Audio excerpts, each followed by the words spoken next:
Ever since Plato wrote about the allegory of Atlantis, humanity has been fascinated with the possibility of the discovery of a thriving underwater civilization. Fancy joining me on a trip to a few historic underwater sites? Let's see what we can find out about ancient civilizations.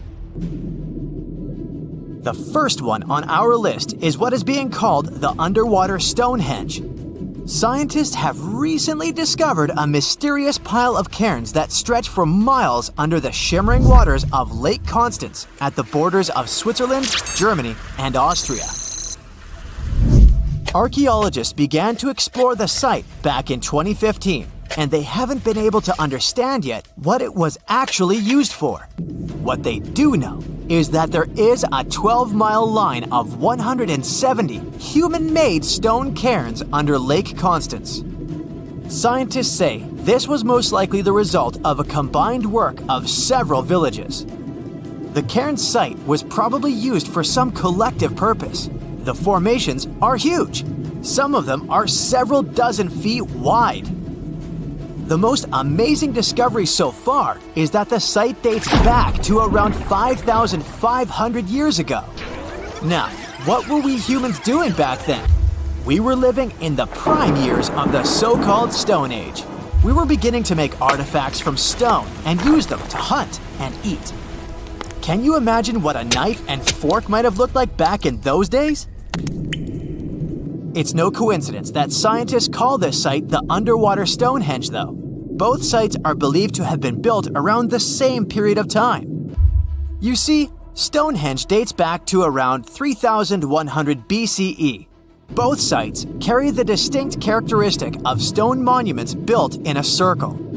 Not to mention the fact that scientists also haven't figured out why on Earth our early ancestors would feel the need to build a monument such as Stonehenge. Well, the mystery of Lake Constance hasn't been solved yet. Who were the Neolithic people from this area? And for what purpose did they go through such an amount of work and effort to build this huge stone site? Next, we're taking you on a tour of the Ryukyu Islands just off the coast of Japan. You're diving deep down to an archaeological site. But I should warn you, the waters of the Pacific Ocean are far from smooth. It doesn't take long before you see a huge structure, thanks to the sunlight shining down on the seabed. At first, it looks like Machu Picchu's ruins located across the globe in Peru. As you approach the site, you slowly figure out its forms. A pyramid-shaped structure, arches, staircases. It's something that could have easily been a palace or a castle. Could this be a sign of human activity? What you've just seen is known today as the Yonaguni Monument. It also goes by the name of Japan's Atlantis. The entire monument is about the size of 5 soccer fields and the height of a 5-story building. Its most surprising feature is its expanse of terraces. Explorers and scientists believe that Yonaguni might be 10,000 years old. But whether it's a human-made structure or a natural formation is still under debate. For Japan's top marine geologist, Professor Masaki Kimura, Yonaguni is the heritage of a lost civilization. Kimura has dived to the bottom of the ocean to explore the ruins over 100 times over the past 10 years. According to him, there are clear signs of human activity down there. On the monument's surface, there is a triangle-shaped concave that is a historical symbol of water fountains in the region. There's also a giant turtle carved on the eastern side of the structure.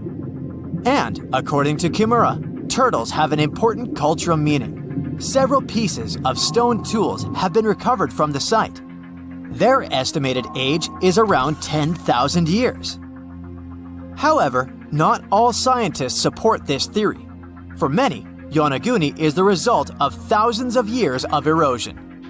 The fact that the monument is composed of one massive rock leads them to believe it's not human-made. The defined edges and flat surfaces resemble a natural formation in Northern Ireland, known as the Giant's Causeway. The basalt columns look like the ruins of a palace, but they're actually the result of volcanic activity in the region. Now, you're flying to the coast of Greece, 4 hours away from Athens. More specifically, you're in the Peloponnese Peninsula. You dust off an old snorkel and head for a free dive on a bright sunny day. Sometime into the dive, you start noticing patterns on a seabed. 13 feet below the surface, outlines of familiar objects start to appear, one by one. As you continue swimming, what looks like the outline of an entire city emerges in front of your eyes. Are you wondering how water could have taken the whole city? Rocks are perfectly aligned into what appears to be the foundation of a building. This is Pavlopetri, an ancient city you've probably heard about for the first time. It was discovered by Nicholas Fleming, a British oceanographer, when he was on vacation in Greece. He had heard rumors about Pavlopetri's existence and indeed found several artifacts on the seafloor. He went back to the area a year later with the team. They found a site filled with pots, storage vessels, and tools. A kernstone, for instance, is a tool used for grinding grains and turning them into flour. Multiple amphoras indicate that this settlement dates back to the Bronze Age, 5,500 years ago, when people started living in towns. The settlement is believed to have existed for over 2,400 years. Today, Pavlopetri is considered the oldest submerged town ever discovered, and what's impressive is that it wasn't a simple village. It was a vibrant port city with stone buildings, a marketplace, streets, and even squares. The next stop on our voyage is one of today's most famous underwater cities that has been turned into an archaeological park. The city of Port Royal in Jamaica exists only below the surface, but in 1692 it was one of the wealthiest cities in the Western Hemisphere. Port Royal was the center of the British Empire at the time and an important trade city that attracted people from all over the region. It was also home to real-life pirates of the Caribbean. On the morning of June 7, 1692, the people of Port Royal met a different fate than they had probably expected. The city woke up shaking. People were thrown out of their beds by the power of a massive earthquake, ranking 7.5 on a Richter scale. One survivor said he had seen Earth opening up and swallowing the whole town. What he said could be true, as the city was mainly built on sand. The ground swallowed buildings, roads, you name it. Geysers erupted, and finally, waves as big as 10-story buildings hit the city. About 33 acres of the city disappeared under the water. Amazingly, most of its 17th century remains are still in good condition under 40 feet of water. Archaeologists have found taverns, storage rooms, kitchens, and recreational buildings used for diverse purposes. You can also see a grand lion statue, a submerged bridge, and many picturesque arches. Of course, I saved the best for last: India. Just off its coast lies another sunken marvel. A site known as the Lost City of Cambay is located in the Gulf with a similar name. It remained undiscovered until 2001, when the National Institute of Ocean Technology made a routine water assessment. With the help of sonar technology, which sends a wave sound to the bottom of the sea, they found something far beneath the surface. Images showed well-defined geometric shapes spread along a 5-mile stretch. The remains date to more than 9,500 years ago, meaning this civilization was lost at around the end of the Ice Age. Debris recovered from the site included construction material, pottery, beads, sculptures, and even bones. Scientists argue whether these artifacts are indeed from the site, but if they truly are, then the lost city of Cambay might be the oldest civilization in the world. Listen to this. Neanderthal fiber technology. Nope, I'm not joking. The concept is real. In 2020, a team of scientists published a paper that redefined the way we saw our closest ancestors. A find in France changed archaeology forever, and it wasn't the first time something like this had happened. But let me start from the beginning. Neanderthals. For a long time, they fit the image of the typical cavemen. If you are now thinking of someone like Fred Flintstone, you wouldn't be much wrong. What was the reason behind this stereotype? When did we start believing that Neanderthals were not the brightest tools in the shed of evolution? In comes William King, a 19th century British geologist. He was the man who named the Neanderthals. Based on the bones King found, the scientist declared the species not intelligent, and this image stuck with the Neanderthals for centuries to come. But a piece of string, just 1/4 of an inch long, changed everything. A small, dry river valley, Abri du Maras, was the place of the great find. Archaeologists unearthed a cord fragment next to a stone tool. Such twisted fibers could have been used for everything from making clothes to fishing nets. In prehistory, this was some advanced tech, and the Neanderthals seemed to have mastered it. Scientists already knew that these early humans made tar from birch bark, and that they produced shell beads. There's even evidence of Neanderthal art. They were definitely not primitive. The string section and similar finds are changing the way we perceive our ancestors. The world of archaeology is constantly changing. Take the pyramids in Egypt, for example. Turns out, they weren't really built by an army of people who the pharaoh made work until they passed out. Herodotus, the famous Greek historian, was the man who started the confusion. He claimed, in 500 BCE, that 100,000 men took part in the construction of the Great Pyramid in Giza. He made no mention of who they were and why they were building the pyramids. That's how the myth started. Huge stone slabs pulled by humans, driven by a foreman with a whip. But Egyptologists would beg to differ. Those are the scientists who study ancient Egypt's culture. Fairly recently, they uncovered a workers' village that told a different tale.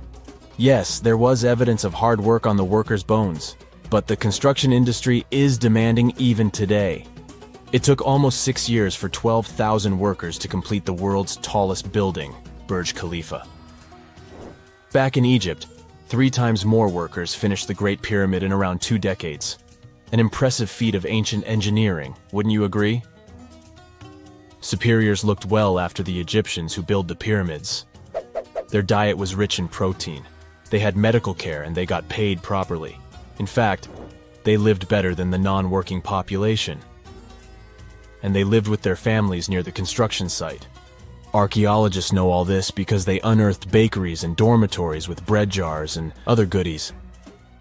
Looks like the pharaohs were okay employers after all, and the job market wasn't that terrible. They also kept detailed papyrus records of the build and hieroglyphs. You and I wouldn't stand a chance of reading these letters that resemble images. Egyptologists had the same problem. For over a millennium, no one had used this type of font. And it's not like there was an English ancient Egyptian dictionary you could open and find meanings of words. But all this changed in 1822. A couple of decades before, the French found a broken slab of black granite. The stone contained one text in 3 scripts: Ancient Greek, Egyptian hieroglyphs, and Demotic. The last one was also the Egyptian language, but in a simplified script. Scientists dated it back to 196 BCE. The content is a religious proclamation. A French philologist and Orientalist, Jean-François Champollion, was the first one to crack the code. You see, people haven't forgotten ancient Greek letters. The Frenchman successfully matched the Greek letters with the ones in the Egyptian script. And voila, we were finally able to read hieroglyphs. The name of the piece of granite that made it all possible was the Rosetta Stone. The importance of its discovery went beyond archaeology. The word Rosetta Stone even entered the English dictionary. It represents a discovery that helps people understand an enigma that has been puzzling them for a long time. There are similar games. A symbol is attached to a particular message. Then you have to decode the message by replacing the symbol with a corresponding letter. In a nutshell, this is what scientists did with the Rosetta Stone more than 2 centuries ago. Do you know what is the oldest deciphered language in Europe? It has an unattractive name, Linear B. The script belongs to the Mycenaean Greek language. It predates the ancient Greek alphabet by several centuries. You can easily guess which script it is descended from. Linear A.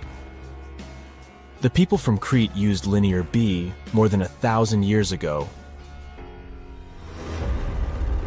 During the Late Bronze Age, the Greek civilization that used the script vanished.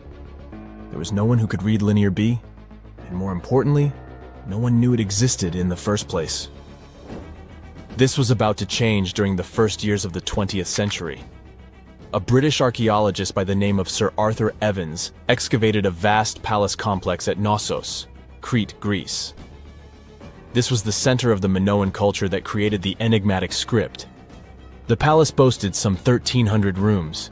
They had colorful paintings of dolphins, griffins, and bulls. All of these captivated the archaeologist's imagination. But their biggest find was at first overlooked. Thousands of slabs of baked clay. The fire that brought down the palace helped preserve the tablets. It was impossible to read the slabs, though. They were written in an unknown language. The scientific community had to wait for another half a century before Michael Ventris cracked the code.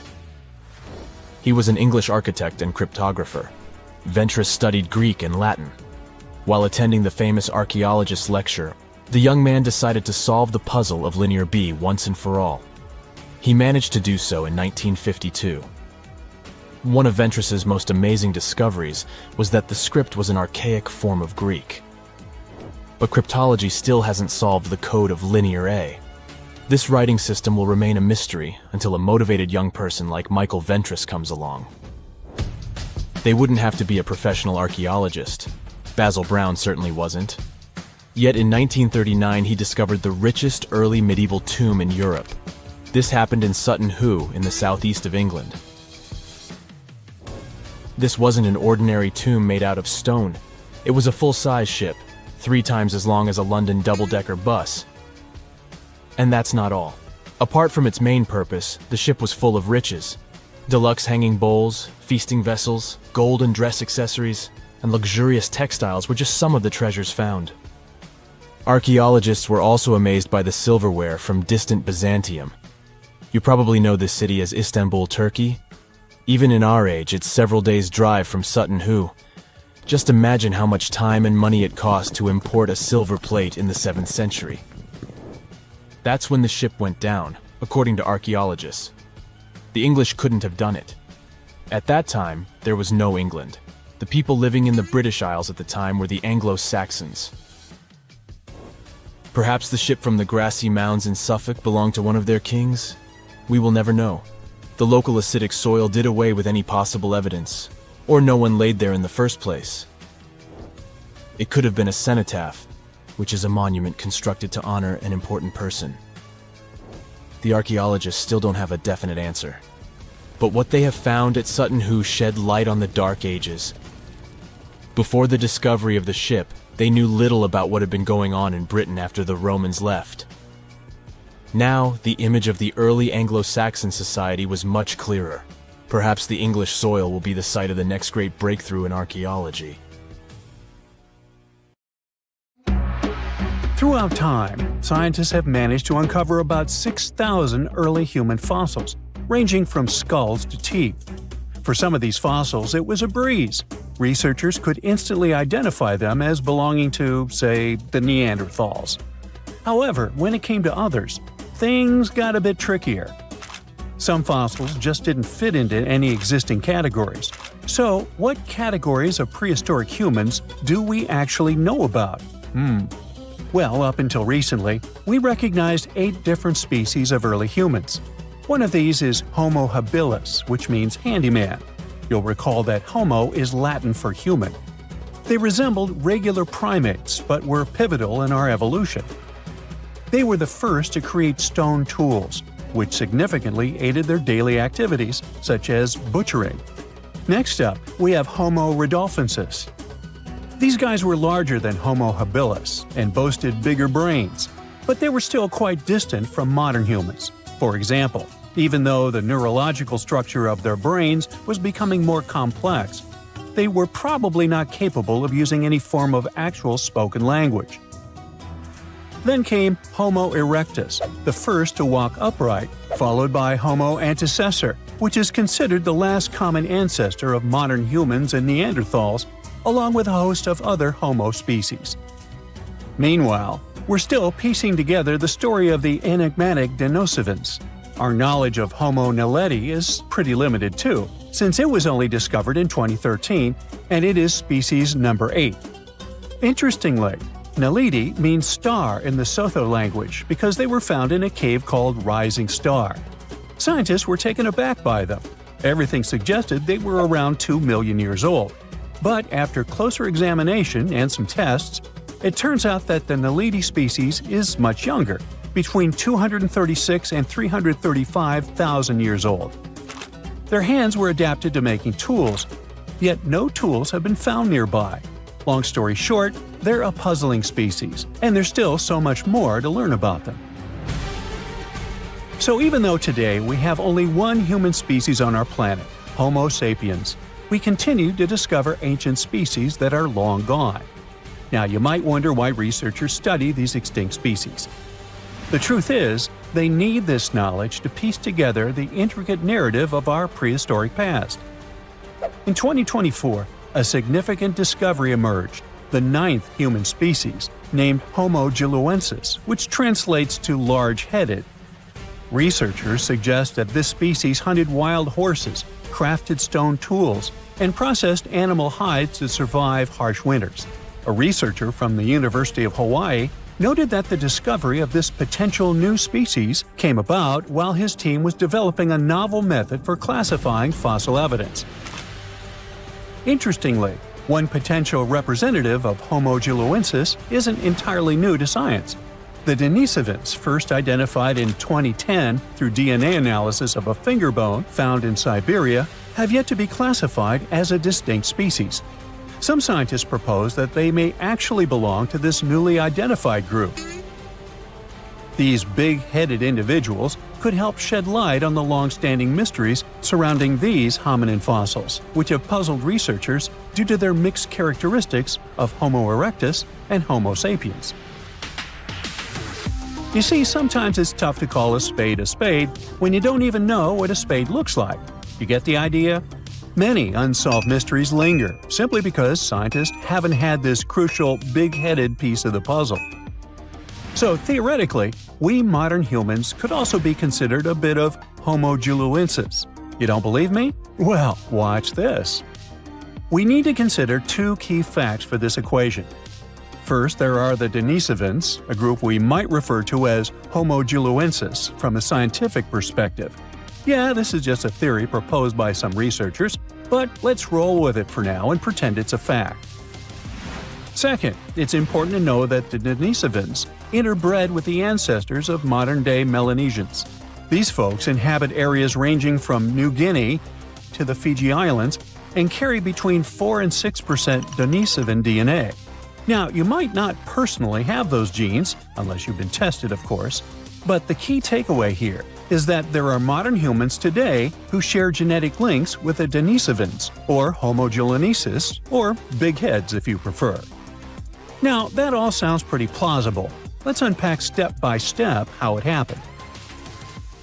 Researchers have uncovered this type of ancient human, known as the Denisovans, based on skeletal remains found in Siberia. These ancient humans coexisted and interbred with modern humans, adding yet another layer to our understanding of human evolution. Named after the Siberian caves where their fossils were discovered, the Denisovans are believed to have roamed widely across Eurasia. Evidence indicates that the Denisovans lived alongside Neanderthals and interacted with early Homo sapiens, possibly around 50,000 years ago. A team of scientists successfully sequenced a complete genome from these ancient hominins using nuclear DNA extracted from a finger bone. This discovery reveals that at least 4 distinct human groups existed during the time when anatomically modern humans began migrating out of Africa.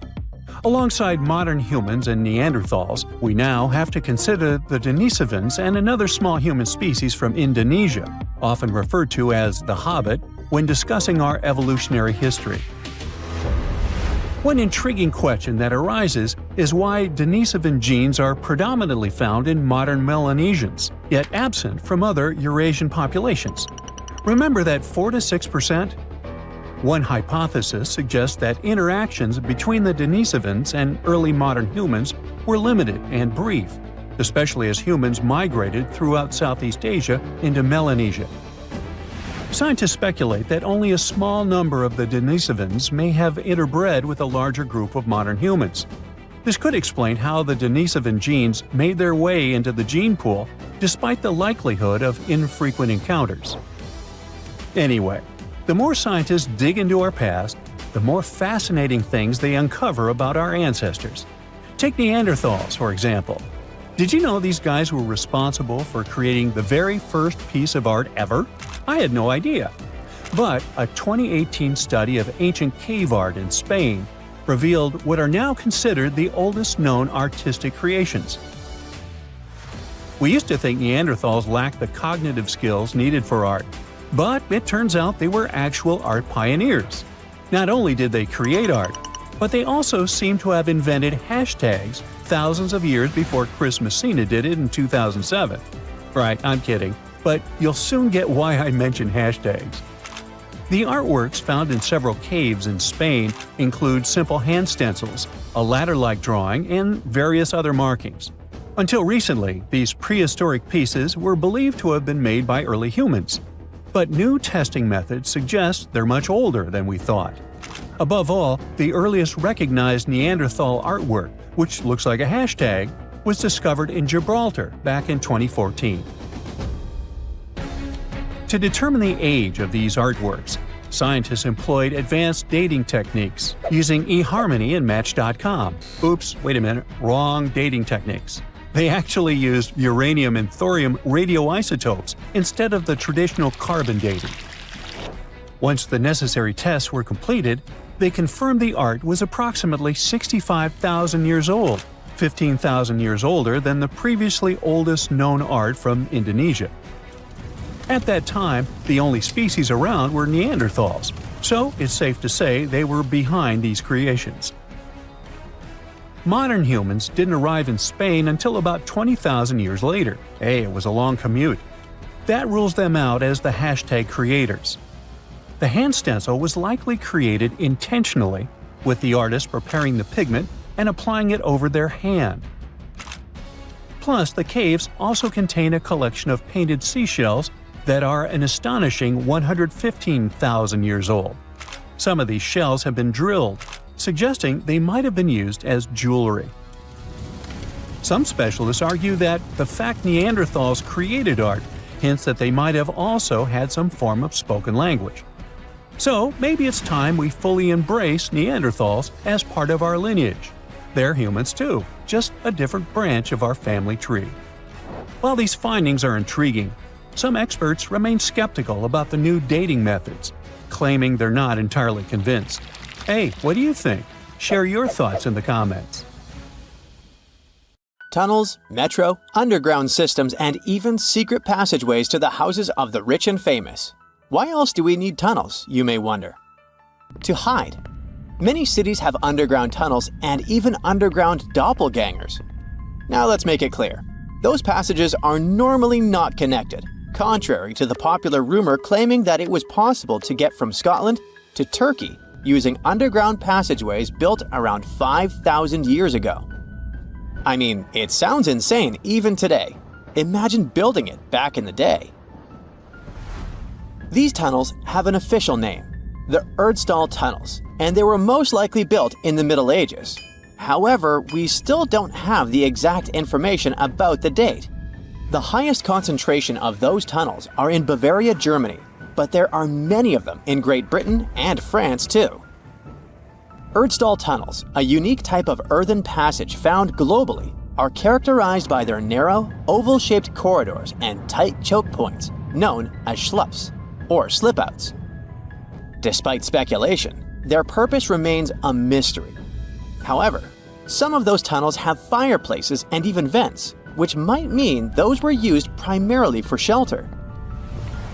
Dating back to the Middle Ages, possibly as early as the 12th century, Erdstall tunnels lack archaeological signs and historical records, so it's not a surprise that there are many rumors about their use.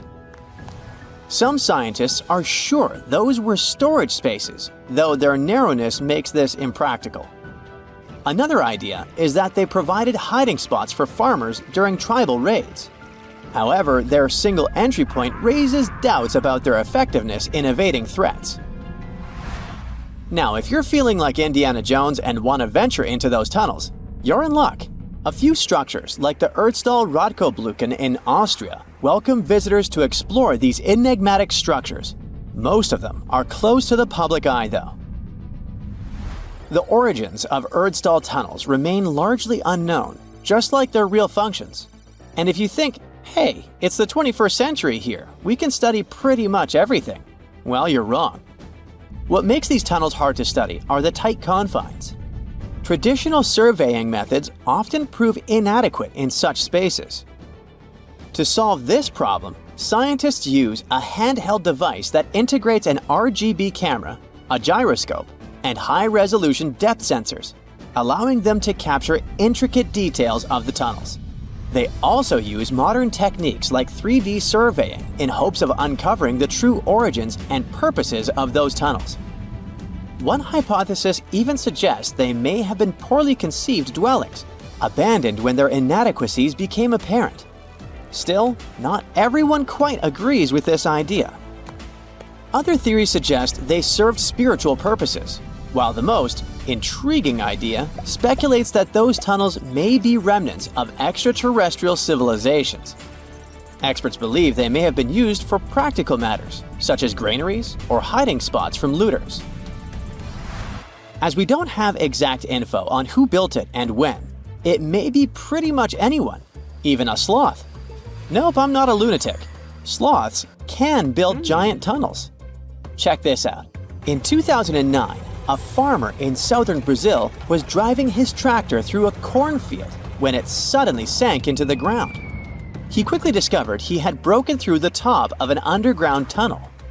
When researchers came to investigate, they found a tunnel around 6.5 feet high and the same 6.5 feet wide, extending about 50 feet long, right beneath the farmer's house. When they looked closer, they instantly saw deep claw marks on the walls. That was the proof the tunnel wasn't human-made. So that thing the farmer uncovered was a megafauna paleoburrow, a prehistoric tunnel dug by ancient creatures like giant ground sloths or giant armadillos from over 10,000 years ago. I know, it's hard to imagine those beasts, but let me help you. Take a hamster. Now, increase it to the size of an elephant. Don't forget, this 13-foot-tall hamster could also walk on two legs. During their time, around 15 million to 10,000 years ago, many species of sloths and giant armadillos roamed the Americas, some even digging similar tunnels. Today, many of these tunnels are filled with sediment, though some remain clear, similar to the one the farmer discovered. This 2009 find sparked significant interest, leading to the discovery of over 1,500 paleoburrows across southern Brazil, making it the era with the highest concentration of such sites worldwide. But no one knows exactly why there are so many of them in southern Brazil. While some paleoburrows exist throughout South America, none have been found in North America, which is weird since those huge sloths roamed the entire continent. The exact purpose of these large tunnels remains a mystery, but scientists believe they may have served as nursing spaces, temperature regulation, or hibernation areas. Tunnels likely developed over centuries as successive generations of sloths and armadillos expanded them. Now, let's take a look at fogous. No, not the Japanese fatal delicacy, and no, not a town in New Guinea. To see them, we gotta travel to the UK. So fogous are underground structures too, but they don't look exactly like tunnels. They are dry stone structures. They look as if a cave had been decorated with stones from the inside. There are only around 15 of them found so far, and most of them are located in Cornwall. According to the estimates, those tunnels were built about 2,400 years ago, and they're still in pristine condition, which is truly fascinating. I mean, back in the day, people had no cool machinery whatsoever, yet their structures still last. And if you dare to buy an apartment today, well, chances are you won't be too happy about the quality. Going back to our fogous, there's nothing extraordinary about their supposed purpose. They could be used for spiritual purposes, as a place to hide, or a food storage. The latest application, though, is a bit weird. I guess it's not a secret for anyone that England is famous for its excessive humidity. And if you want to store your food properly, you gotta avoid the humidity at all costs. Otherwise, say welcome to mold and fungi. But ancient people weren't dull-witted at all, or they wouldn't have survived, and you and I wouldn't be around now. So they might have adapted those fogous to store just some products, those that already had natural molds in them, assisting in the preservation of perishable food, like milk, butter, and cheese. But hey, those are just speculations. The true reason why they were built remains unknown. What makes fogous unique is that they are intentionally built tunnels, not just excavated mines like those in Wales. They were crafted by digging deep trenches, lining them with stone slabs, covering them with capstones, and then filling over them, all of which took significant time and effort. Still, no matter how hard those were to construct, cities around the globe are often built over intricate tunnel systems, each unique to its location. For instance, Paris is famous for its extensive underground quarries, which were abandoned years ago, but still pose a risk of collapse in certain areas above. London boasts one of the largest tunnel networks in the world, including many that were specifically created for military purposes. In New York City, there are rumors of secret tunnels, while Los Angeles has old tunnels from the Prohibition era used for speakeasies. Many other cities also have their share of enigmatic tunnels, and surprisingly, Florida is no exception. It happened in the year 2011 in Ybor City. Near a former post office, flooding uncovered something weird, a section of an unknown structure. Back then, people didn't pay much attention to that, so it took another 7 years to discover something truly fascinating. This historic neighborhood was founded in the 1880s, but it remained unknown until 2018 that it also has a hidden tunnel network. We only learned of it because of renovation work. The exact purpose, of course, is unknown, but most scientists are pretty sure that they serve to connect to early gaming spots and the port of Tampa. Figuring out how extensive the tunnel network is tricky. In 2018, a historic home in Seminole Heights revealed locked doors leading to tunnels from the 1920s. One local even said he traveled through a tunnel for 20 minutes. Rumors suggest some tunnels connect to the Hillsborough River and Ybor City.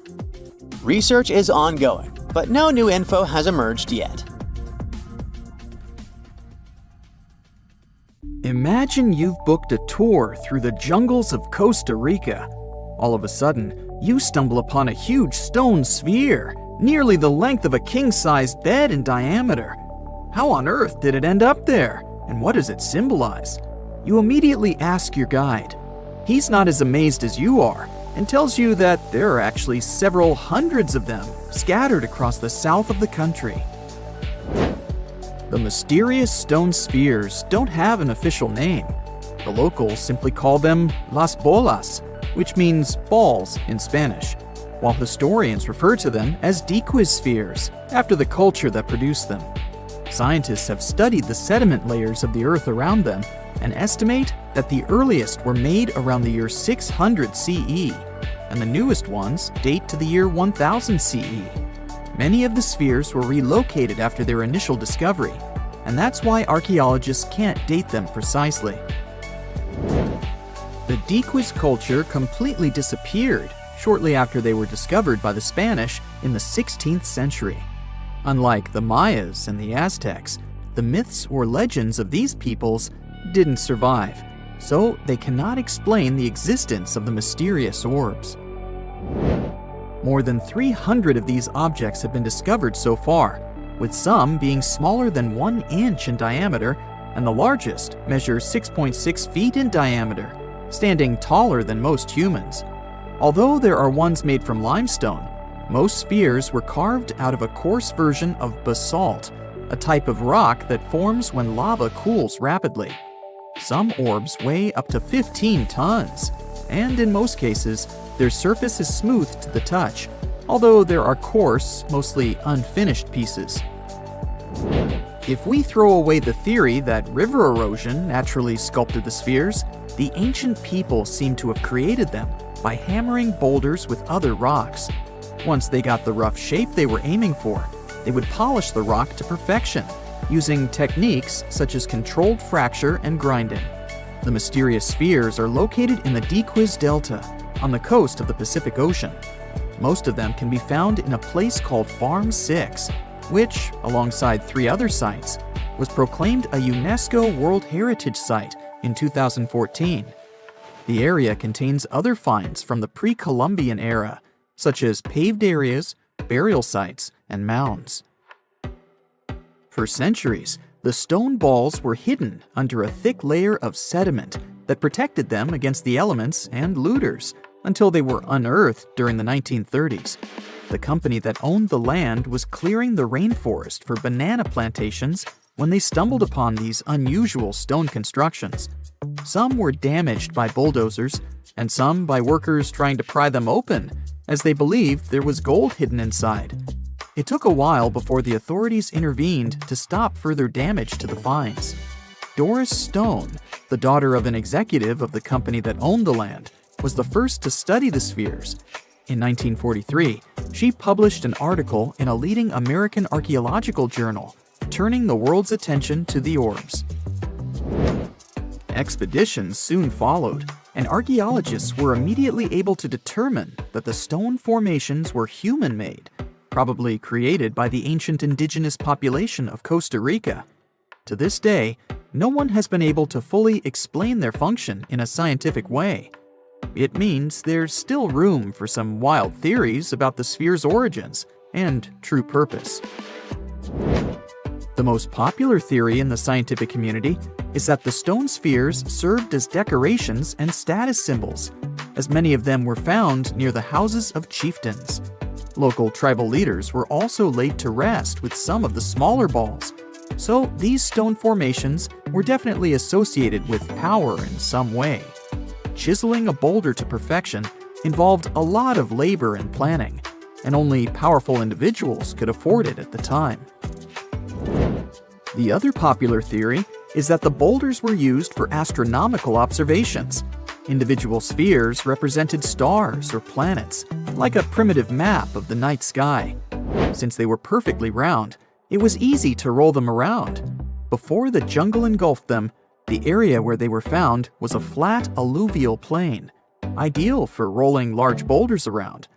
Another version of this theory suggests that the stones were used as boundary markers, much like modern border stones, which are also mostly made from stone. Finally, legends from other tribes that lived in the area tell of how the spheres were cannonballs that the deity of thunder used to drive away the deity of winds and hurricanes. We still don't know the original purpose of the Costa Rican spheres, but they remain an important part of the country's national identity. The National Museum in the Costa Rican capital, San Jose, has 6 of them in its courtyard. Many other spheres have become prized garden decorations for wealthy Costa Ricans. There's even one at Harvard University. More than a millennium after they were created, the mysterious stone spheres of Costa Rica are still associated with power and wealth. In terms of numbers, the stone orbs are not perfectly round. They are rated as nearly perfect, at 96% spherical in shape. And while even that is pretty impressive, the spheres of Costa Rica are not the only ones of their kind. Nearly a decade ago, workers came across mysterious giant stone spheres deep underground in a coal mine in northern Asia. The surface of the spheres, which measured a little over the length of a human footstep in diameter, was unusually smooth. and people tried to explain it somehow. Some were certain they were out of this world, and others suggested the spheres were actually petrified dinosaur eggs. Scientists quickly put an end to further discussion, as it turned out that the mysterious spheres were concretions. Those are rock formations that take millions of years to form deep underground. Think of a pebble that picks up snow as it rolls down a hill. That's how concretions are made. Groundwater, rich in sediment and minerals, flows around the sediment, slowly shaping it into a perfect orb. The process is quite common in nature, but most concretions are fairly small. The spheres found in the coal mine grew to their size in the mineral-rich ground, and they were big enough to get the press and the general public interested. Another possible case of concretions is the massive stone spheres found in the Visoko Valley in Bosnia. Samir Osmanagic, better known as the Bosnian Indiana Jones, was the first to explore those objects about as wide as the length of a London bus. He believes the stone spheres were carved by a lost civilization that lived in the area 1,000 years ago. The reddish color of the orbs, though, is proof to geologists that they are indeed concretions, rich in iron content. The Moki marbles, found in rural Utah, are similar in color to the Bosnian spheres.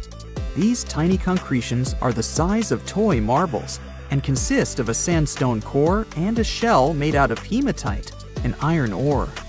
In South Africa, miners have come across Klerksdorp spheres, which are similar in shape and size to Moki marbles. The only difference is that these ones formed inside volcanic sediments and ash. The most intriguing among human-made tiny spheres are probably the orbs found on several Greek islands. Scientists discovered 700 stones smaller than golf balls near the Bronze Age site of Akrotiri on the island of Santorini. They believe that the finds were between 3,600 and 4,500 years old. When they compared all the stones' variations in size and color, the archaeologists concluded that these enigmatic stones could have easily been the oldest board game ever made. With the help of artificial intelligence, scientists are now trying to work out the rules of this game. Ooh, so check this out. Researchers just found some super old footprints from a family of extinct humans, like we're talking 300,000 years ago. The prints belong to a group of Homo heidelbergensis. Ooh, that's a tough one, but I nailed it. So those dudes were pretty advanced for their time. They were building homes and hunting big animals. But unfortunately, they couldn't handle climate change and disappeared about 28,000 years ago. No, they weren't sissies, trust me. The weather was really tough back then, and they couldn't just go grab a down jacket like you do. So, the University of Tübingen crew made the discovery in Germany, where they found the perfectly preserved prints in a forest by a lake. Apparently, elephants, rhinos, and other critters used to come relax by the lake, and so did this Heidelberg family. The scientists believe they were probably just a family outing rather than a group of adult hunters, since there were little kid footprints too. And depending on the season, they could munch on plants, fruits, leaves, shoots, and mushrooms around the lake. Experts even found tracks from an extinct elephant species that used to weigh up to 13 tons. Now, can you imagine seeing one of those in person? Just so you know, 13 tons is about 45 times as heavy as a pig. Oink. They were digging around in Cherningen when they stumbled upon some elephant tracks that were 21 inches long. That's like the length of a really big ruler. They even found wood fragments in the ruts that the elephants had left behind. But wait, there's more. They also found a rhino print from the Pleistocene era, which is pretty wild. It's the first time they found a footprint from this particular species in Europe. Who knew rhinos had such big feet? Except those whom the rhino stepped on. Meanwhile, over in New Mexico, some British and American archaeologists found some ancient human footprints that date back 23,000 years. They used radiocarbon dating to figure out when these footprints were made, and it turns out they were stomped into the mud during the last glacial maximum. That's when ice sheets covered much of North America and sea levels were lower than they are now. Now, we've always thought that humans first made their way to North America between 13,000 and 16,000 years ago. But these footprints suggest that our ancestors were wandering around way earlier than that. Some people even think that humans might have been hanging out in North America as far back as 33,000 years ago, although not everyone is convinced. Alrighty, if there were footprints, there must have also been some shoes too, am I right? Well, researchers may not have found signature Gucci loafers, even though they've been around since 1953, but they did find a cave in Armenia full of ancient artifacts from the Copper Age. And guess what? Those artifacts included a seriously well-preserved shoe that's now the oldest footwear ever found. That footwear was made from a single piece of cowhide leather, which is pretty rare today, despite all the fancy schmancy technological upgrades we've got today. Talk about premium quality. Currently, the coolest modern-day designer shoes are trying to copy this hole-cut technique. The shoe was also rubbed with some kind of plant or vegetable oil for extra durability, and it even had shoelaces that crisscrossed through a series of holes, just like our beloved sneakers today. The shoe was about the size of a woman's US 7, so we're guessing it was tailor-made for some fancy-pants wealthy person. Can you imagine rocking these feet whips back in the day? They were possibly the talk of the town. Now, since we're talking about shoes, have you ever had that gross feeling when you step in something sticky? Especially if you're wearing a brand new pair of white sneakers? No, not what you're thinking. I'm talking about chewing gum. It's a total buzzkill to have it stuck to your shoe. A super cool British archaeology student named Serapeum found a 5,000-year-old piece of Neolithic chewing gum made from birch bark tar while on a dig in Finland. It even had tooth marks in it. Who knew our ancestors were into chewing gum too? Apparently, birch bark tar has antiseptic properties, so it's believed that Neolithic peeps chewed it to help treat mouth and gum infections. So it looks like people have been spitting out gum since the beginning of time. Ah, what a tradition. Prehistoric designers had way more than just shoes to offer to prehistoric fashionistas. You're not going to find such a statement piece in the mass market, and I'm not sure about high-end boutiques either. Yep, it's supposedly the oldest purse ever found, and yep, those are dog teeth used as decorations for a handbag. According to one of the archaeologists, these teeth were all the rage back in 2500 BCE. People were putting them on everything, from clothes to jewelry. But this particular handbag was something special. It had over a dozen sets of teeth and was super fancy, which means whoever owned it was perhaps a VIP. Unfortunately, the purse itself didn't survive the test of time. All that's left are these teeth, pointing in the same direction and looking like a modern-day handbag flap. It must have been truly chic back in the day, but it's a good thing we've moved on to more humane materials for our accessories. Did you hear about the dino-sized discovery on Yorkshire's coast? Yep, sometimes scientists discover not human footprints, but dino footprints. This time, they found a record-breaking dinosaur print that could have been left by a predator taking a break 166 million years ago. Can you imagine a T-Rex lounging on the beach with a smoothie in hand? This 3-foot-long fossil, spotted in Burniston Bay near Scarborough, is the largest ever discovered in the region. The team of researchers who studied the track concluded that it was made by a giant carnivore like a megalosaurus. That's one big and hungry dino. The footprint is the largest made by a theropod, which is a group of bipedal dinosaurs that includes the infamous Tyrannosaurus rex. So, we're talking about some seriously big and scary creatures here. A paleontologist from the University of Manchester said the discovery had shed new light on the behavior of these carnivorous giants. Apparently, features of the footprint suggest that this large predator was squatting down before standing up. Maybe it was doing some yoga or taking a bathroom break. Who knows? Another archaeologist, Marie Woods, stumbled across the print while collecting shellfish on the shore. She said she couldn't believe what she was looking at. I mean, who would expect to find a giant dinosaur print while picking up some clams? It's lucky that Ms. Woods and Rob Taylor, a local fossil collector, rescued the fragile print from the shoreline. Experts warned that it was at risk of being lost to erosion or landslides. Now, plans are in motion for the footprint to go on public display at the Rotunda Museum in Scarborough. But there's some more dino-mite news. Several drought conditions in Texas have revealed ancient dinosaur footprints that are over 100 million years old. Multiple dinosaur tracks belong to the dinos were recently discovered at Dinosaur Valley State Park in northwest Texas. The droughts have caused a river running through central Texas to dry up almost entirely, which is how these prehistoric prints were finally uncovered. This guy was a real beast, measuring 15 feet and weighing in at 7 tons. It used to roam the area over 113 million years ago, according to the state park.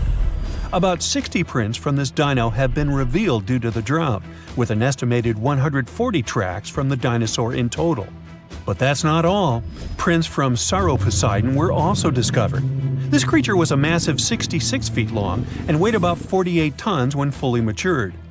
Experts believe that the Acrocanthosaurus preyed on Sauroposeidon, which explains why their prints were found together. There's a weird thing though. Sauroposeidon was bigger than Acrocanthosaurus. Can any professors please explain to me why the smaller dude would munch on the bigger one? Researchers have found almost 1,000 previously hidden Maya settlements in the tropical lowlands of what is now northern Guatemala. They did it with LiDAR, light detection and ranging lasers, which they used to scan areas from the air. The region we're talking about is pretty vast.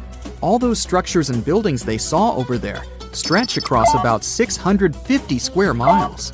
And these spots were supposedly occupied thousands of years ago. It seems all these structures were pretty densely packed, so people lived close to each other. They had at least 417 ancient villages, towns, and cities where they could identify boundaries. These structures and buildings were actually a part of a state that looked like a kingdom. Some of these settlements were built as sports courts, civic, ceremonial, and religious centers, and residential homes. There were also massive palaces, platforms, dams, pyramids, and causeways across that area. People who lived there also had reservoirs where they collected water. So, they needed the power to organize thousands of specialists and workers. And they also needed many skilled people to build such structures without the technologies we have today. They needed lime producers, architects, mortar and quarry specialists, lithic technicians, those who took care of legal enforcement, and other important roles to establish the true community. This cool laser scanning system researchers used while exploring this area can even penetrate very dense ecosystems and vegetation. The light bounces off different surfaces and then creates a digitally reconstructed map. This map is based on how much time it takes for the pulses to get back to a receiver. So, with this laser system, they discovered there were also lowlands for agriculture. So why exactly did the Mayas settle in this region? It was a specific area. Plus, it was hard to build such an amazing kingdom in a tropical rainforest climate. Back in the old times, ancient peoples had mostly inhabited areas in drier climates. Over there, they would build water resources, which were some sort of the basis of society and a source of life. An example of this is Teotihuacan of Highland Mexico, although they did have a couple of navigable rivers they could use for transport and trade. But these rainforest areas had their advantages too. The Maya used natural resources like limestone, which was their primary building material, salt, and the volcanic rock obsidian, which they used for different tools. Also, they managed to find enough dry land to live and build homes there. The lowlands were seasonal swamps called bajos, and they were perfect for agriculture because of the fertile soil. Generally, the Maya built settlements that could endure rainy periods too. They were ready for different circumstances, including flood and drought, which is something you could see in how they built houses. Their architecture was also one piece of evidence that showed their community was like a centralized kingdom-like state, which shows they stuck together through tough times. The Mayan Empire was very powerful, and it reached its peak about the 6th century CE. They were excellent at pottery, agriculture, writing, mathematics, and calendars. They were the ones who created complex calendar systems, such as the calendar round, which is based on 365 days. Although some believed the Mayan calendar predicted December 21st, 2012 would be the end of the world, it was just a coincidence with the end of a certain full cycle. They would call it the long count calendar, and it lasts 5,125 years. The Mayan people left behind an impressive amount of astonishing architecture and symbolic artwork. Most of their stone cities ended up abandoned by 900 CE. No one still knows why the Mayan civilization in that area collapsed, although there are some theories. Some think that by the 9th century, these people had exhausted the resources around them to the point that they could no longer feed and sustain such a big population. Others believe some city-states didn't get along that well, so they broke down the traditional system of power they used to have. Some say it was all because of a very long period of drought. It could be a combination of all these factors, though. But one Mayan city, located on an island, even survived until the 17th century. It was long after the rest of the Mayan civilizations had been destroyed or abandoned. If you're a traveler, you might know the town by its modern name, Flores. Scientists believe about 2,000 people lived there. The earliest Maya people were farmers. They cultivated crops like beans, squash, corn, and cassava. As they had many interesting ingredients, they created hundreds of cool recipes. Many of those are still present even today. For example, in modern Mexican cooking. And especially popular are papayas, cacao, avocados, squash, pineapples, chili peppers, beans, and so on. Even though the Maya mostly practiced a kind of primitive type of slash and burn agriculture, there is also evidence of them using some more advanced farming methods, like terracing and irrigation. And they were big chocolate lovers. More than 3,500 years ago, the Olmecs of Mesoamerica probably turned out to be the first to realize that it takes some work for us to get such a cool thing as chocolate. But the Maya were the ones who turned it into a true form of art. Scientists found out about it when they found cacao in Mayan pottery. Their chocolate would be mixed with honey, water, cornmeal, and chili peppers. That's how you get a spicy, savory, hot chocolate beverage you can try even today in Mexico and Central America. Also, they used written language in their books. Their paper was made from fig tree bark, and using strips of that paper, they created a large library of books. Books made of this material are called codices, and 4 of these can still be found today. Sadly, many books were lost over time because of the humid climate or some human factors. The classic Maya built a bunch of palaces and temples that had a stepped pyramid shape. They decorated them with inscriptions and reliefs, which have earned them the reputation of being incredible artists of Mesoamerica. For the Mayans, flat foreheads were the most desirable thing on someone's face. They were generally really into aesthetics, and having a flat forehead was one of the main things where you could meet their highest aesthetic standard. They also liked to glam up their looks with makeup and clothing. Also, the Mayans were master tattoo artists. Actually, they were one of the first civilizations that started doing such forms of body art. They had a rich culture and believed in many things, such as fairies. Many civilizations across the globe believed in these mythical creatures, which had different names everywhere. The Mayans called those creatures aluxes. They would make sculptures of aluxes from wood or clay, take them to the forest, and hide in some secret spots.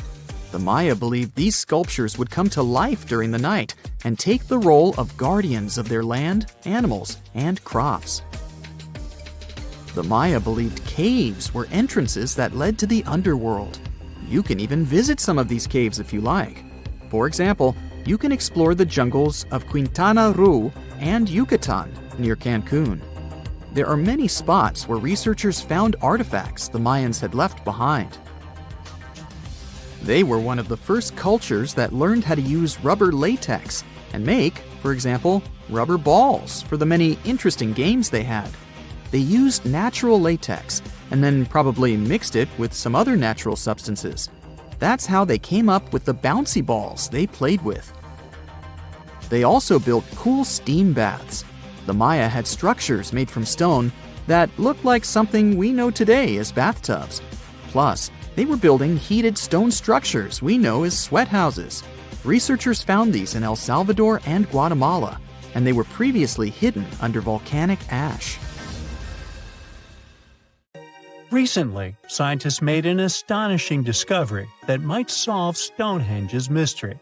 They found something hidden deep within the DNA of Stonehenge's sarsen rocks, the huge monolithic ones, and it might reveal why our Neolithic ancestors designed and built this thing in the first place. Over the years, scientists have been scratching their heads trying to figure out where the huge sarsen rocks came from. For years, they believed they came from a quarry just 15 miles away from the site, known as Marlborough Downs. At this site, they found similar minerals to the ones that make up the sarsen rocks. But it turned out there was more to this story than they thought. The understanding of how Stonehenge was built is always changing. Scientists need to really travel back in time to uncover its mysteries. Where did the rocks come from? How were they carried? Why was the site built? You see, the Stonehenge site, located at Salisbury Plain in England, is made up of two main types of stone.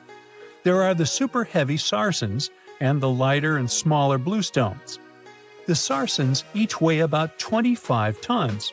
That's as much as 3 African elephants stacked together. The heaviest sarsen stone, called the heel stone, weighs 30 tons all by itself.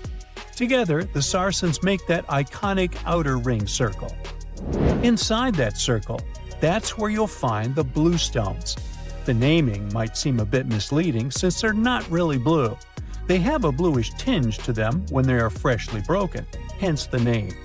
These smaller rocks probably came from the Preseli Hills in southwest Wales, which is about 150 miles away from Stonehenge.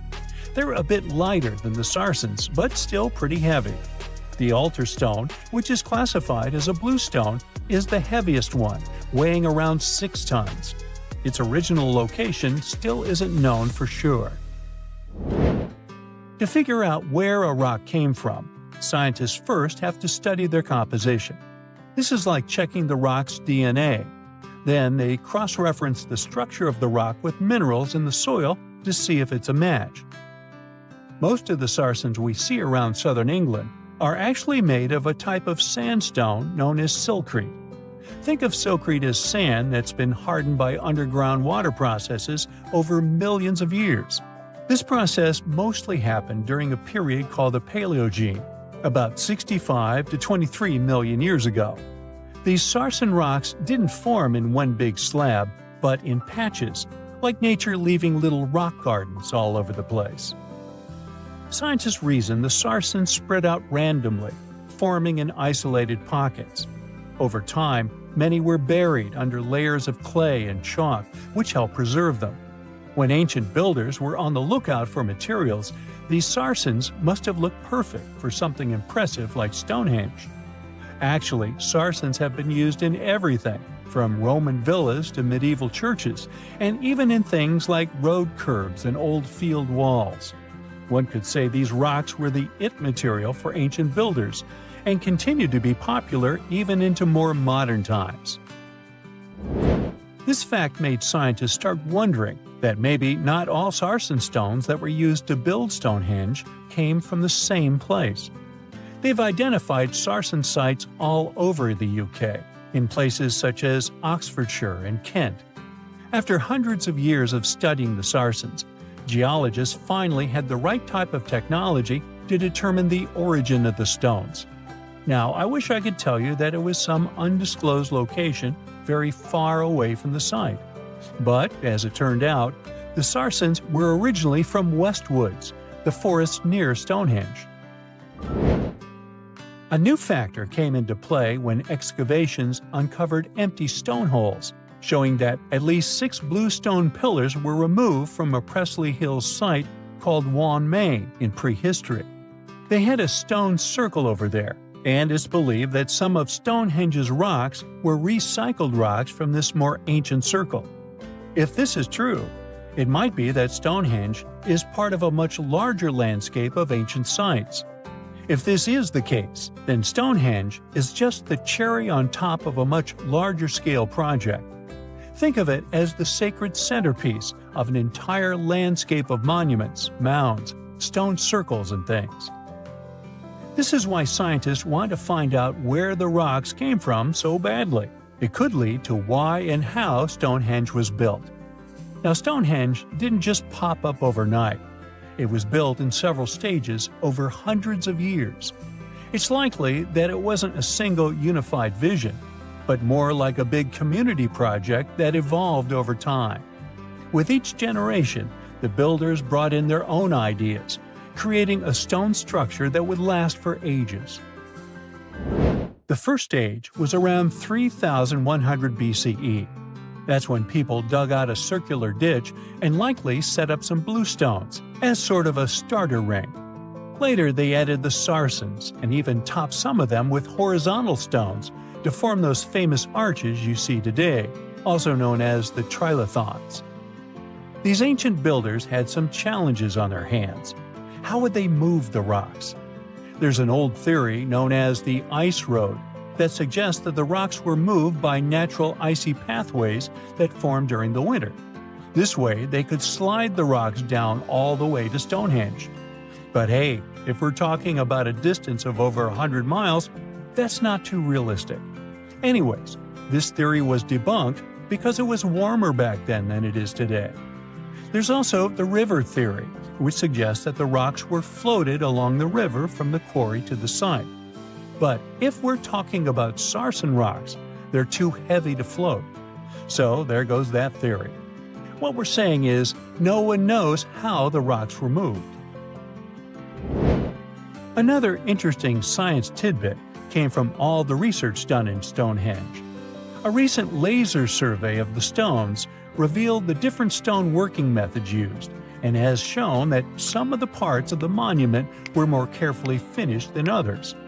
In particular, the northeast side and the inner faces of the central trilithons were finely dressed. FYI, a trilithon is one of Stonehenge's most famous shapes. It's when two huge monoliths receive a third one on top of them, connecting the two together.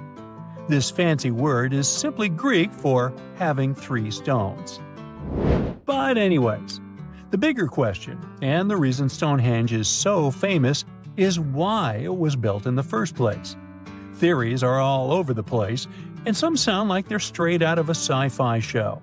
So here's a rundown of the most popular ideas. There's, of course, the solar calendar theory. This one supposes that the stones are aligned with the movements of the sun, especially during the summer and winter solstices. During the summer solstice, the sun rises to the left of the heel stone, that's the lone stone outside the main circle, lighting up the entire monument. Some say it's the ancient version of a calendar, marking the year's longest and shortest days. Some archaeologists think Stonehenge might have been an ancient healing center. Pieces of bluestone have been found chipped away, possibly by people who believe they had healing powers. The theory goes that people traveled from all over to come to Stonehenge in hopes of a cure for whatever was ailing them. There's also some speculation that Stonehenge was the place to be. Think of it as an ancient gathering spot. Some evidence suggests that communities from distant areas traveled to Stonehenge for gatherings, feasts, and ceremonies.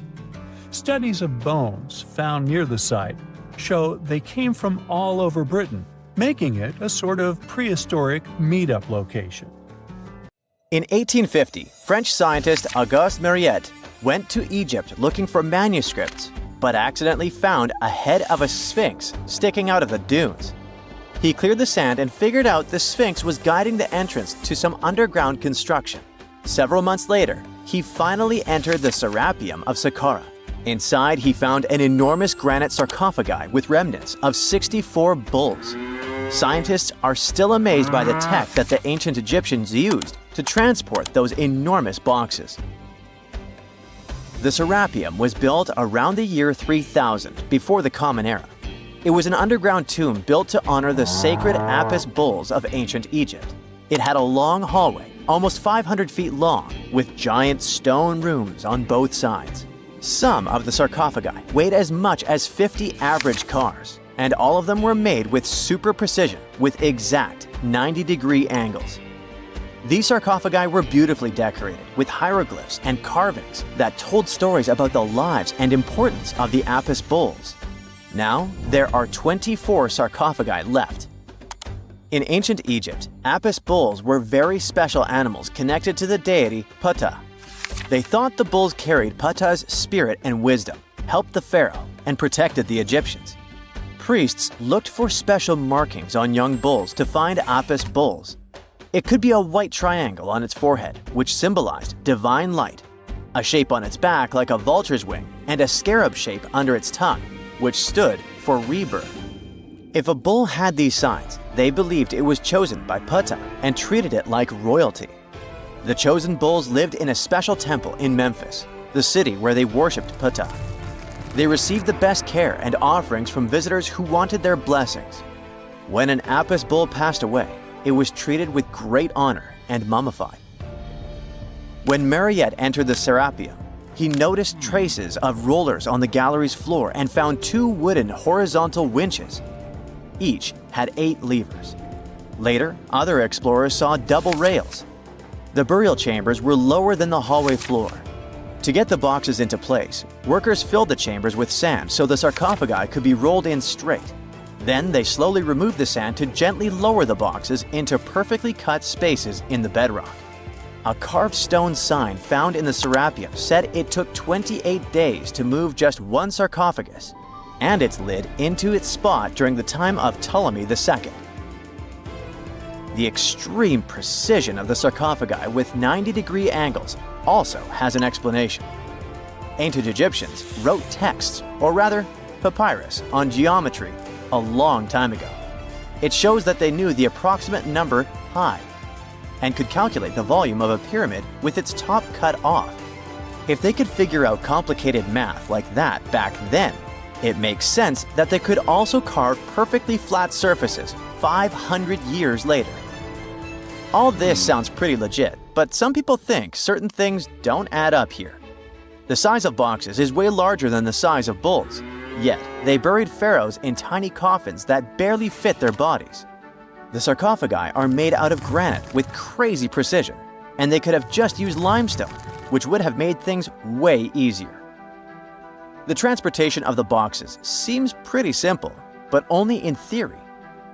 If one person could pull about 440 pounds, then at least 250 people would be needed to pull just one box. The tunnels in the Serapeum are really narrow, only about 2 feet wider than the boxes themselves. There's no way hundreds of people could have squeezed into those tight spaces to pull the boxes. And even if they did, how would they turn the box in the cramped corridor, lower it into its niche, and place it perfectly in the middle? Somehow, they did this 24 times, and every box is centered perfectly. Plus, the chambers were dusty, and there were no signs of soot from lamps. This means they must have worked in almost complete darkness. The real use of the boxes could also be different. A long time ago, even before the Egyptian pharaohs ruled, the local people already knew how to use fermentation. It happens when tiny organisms called yeast eat certain ingredients like starch and turn them into gas and ethanol. So someone in ancient Egypt probably put food like barley, bread, and even meat inside a giant stone box, then closed it tight with a heavy lid. These stone boxes, carved from granite, were so precisely made that they were almost completely sealed, so nothing could escape from it. As the yeast inside the box started working, it created more and more CO2 gas. It built up pressure inside the box. The granite boxes were incredibly strong. They could handle more pressure than a car tire can hold. When granite was squeezed under such pressure, its crystals produced a tiny electric charge. This effect was possible because granite contains quartz, a material that reacts to pressure this way. The process also needed meat or animal parts, possibly to help the yeast grow better.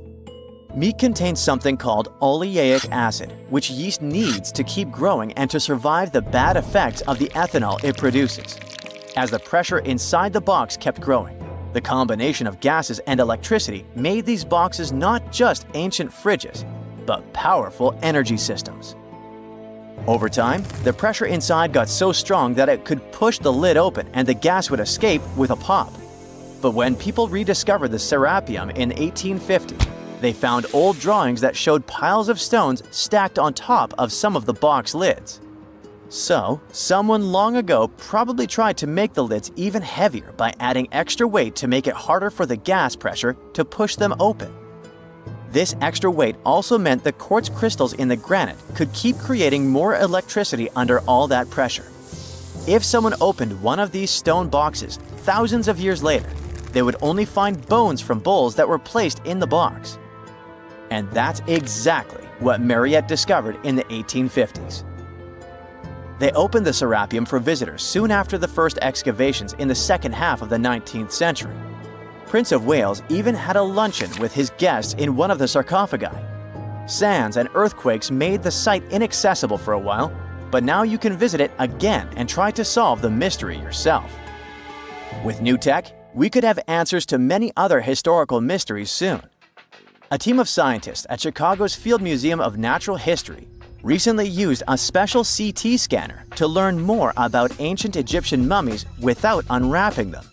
They gently rolled 26 mummies on custom carts out to the parking lot, where the scanner was waiting. It took thousands of detailed X-ray pictures of each mummy and their coffins. When all the pictures were put together, they created 3D images that showed what was inside, the skeletons, and some artifacts. The scientists hope these images will help them understand ancient Egyptian burial practices from over 3,000 years ago. Even though the scanning process only took 4 days, it might take 3 years to study all the data. But scientists were able to learn some personal details about the mummies. One of the most popular mummified individuals at the museum, Lady Chineta, was a woman who lived in ancient Egypt about 3,000 years ago. It looks like she passed away in her late 30s or early 40s. To make sure her body looked complete for the afterlife, embalmers put stuffing in her neck to keep it from collapsing. They also placed artificial eyes in her sockets, so she would have eyes in the next world. She was wrapped in fancy linen and placed in a beautifully decorated coffin. The scans revealed that it had been carefully crafted with a slit at the back, which embalmers used to fit the body. There were also some artistic details on the surface, like markings for her knees. It looks like her burial was on the scale of a high-end luxury car.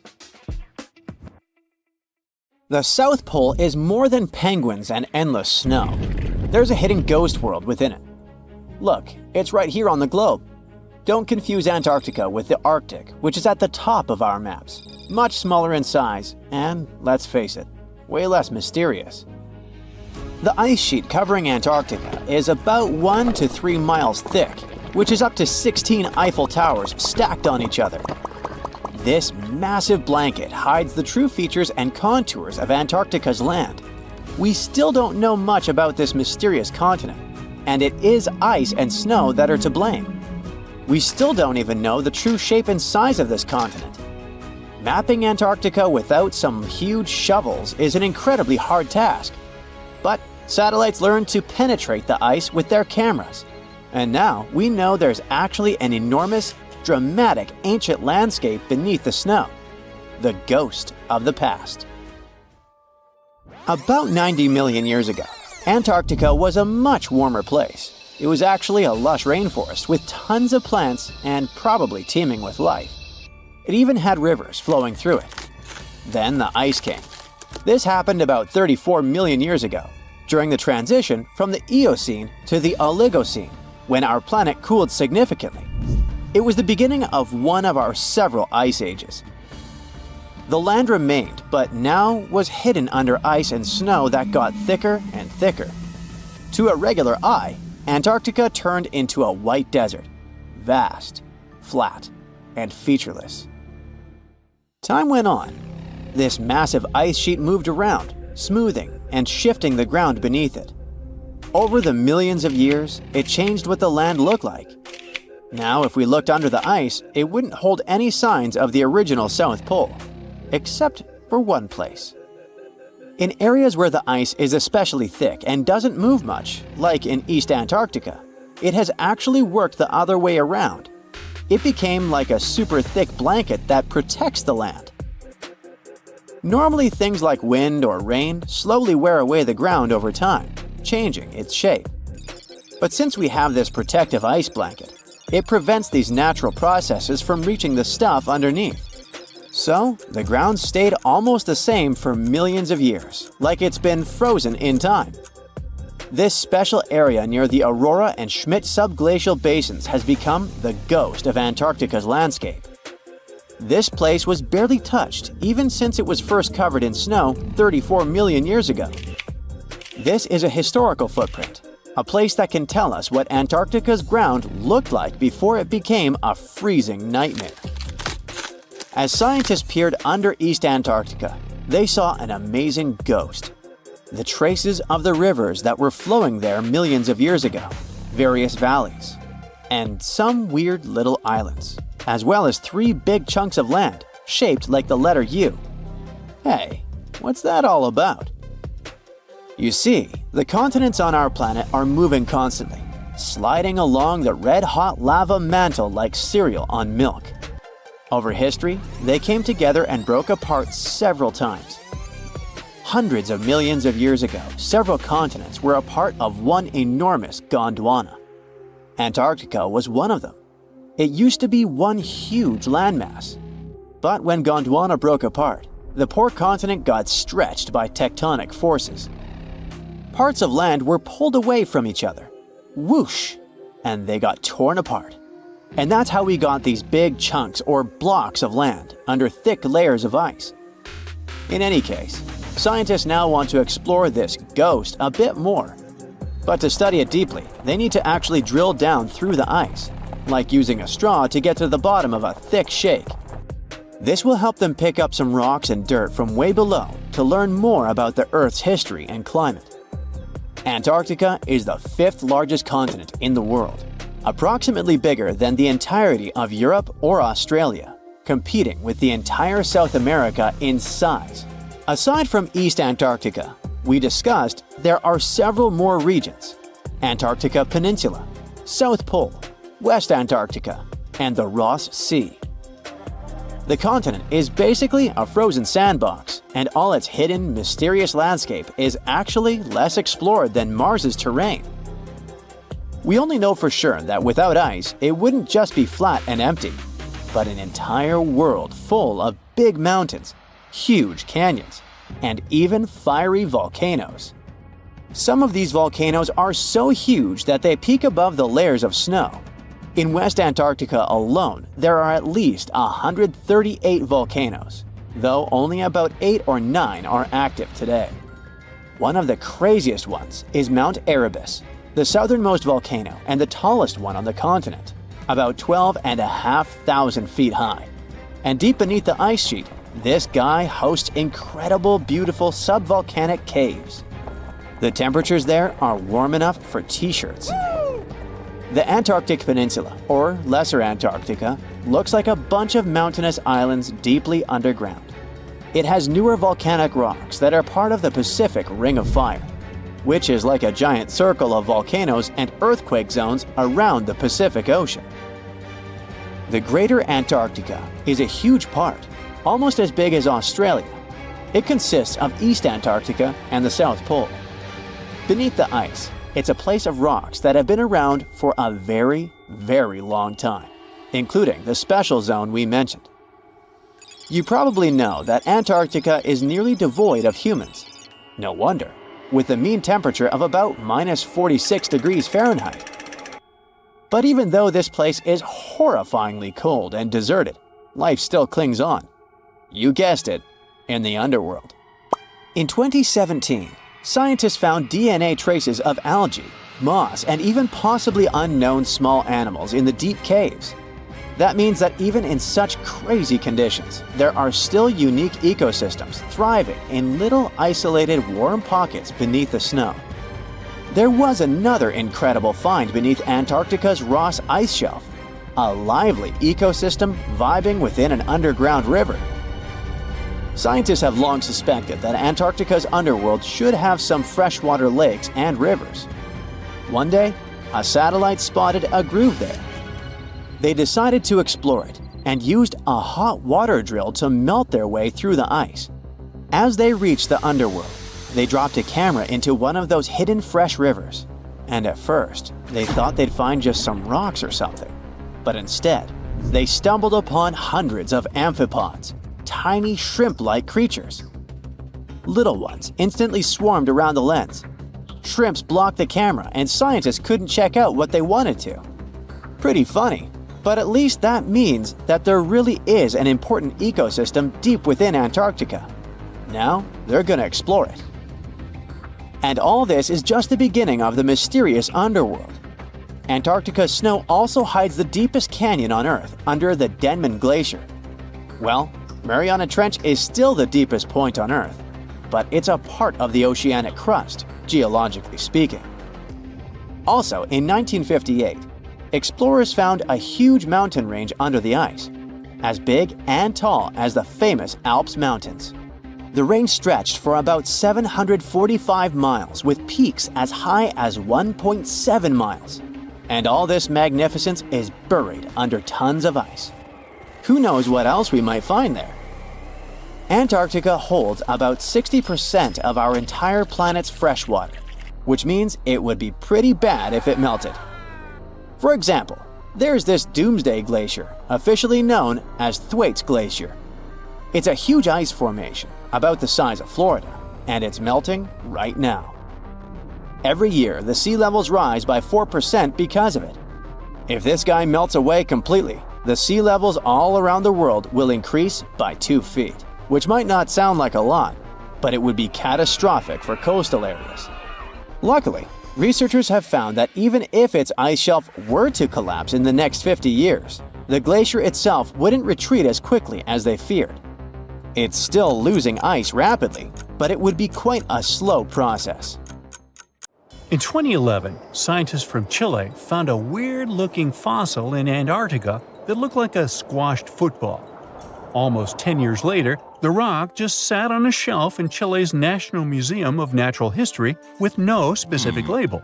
It went by The Thing in the museum because it looked like something from a science fiction movie.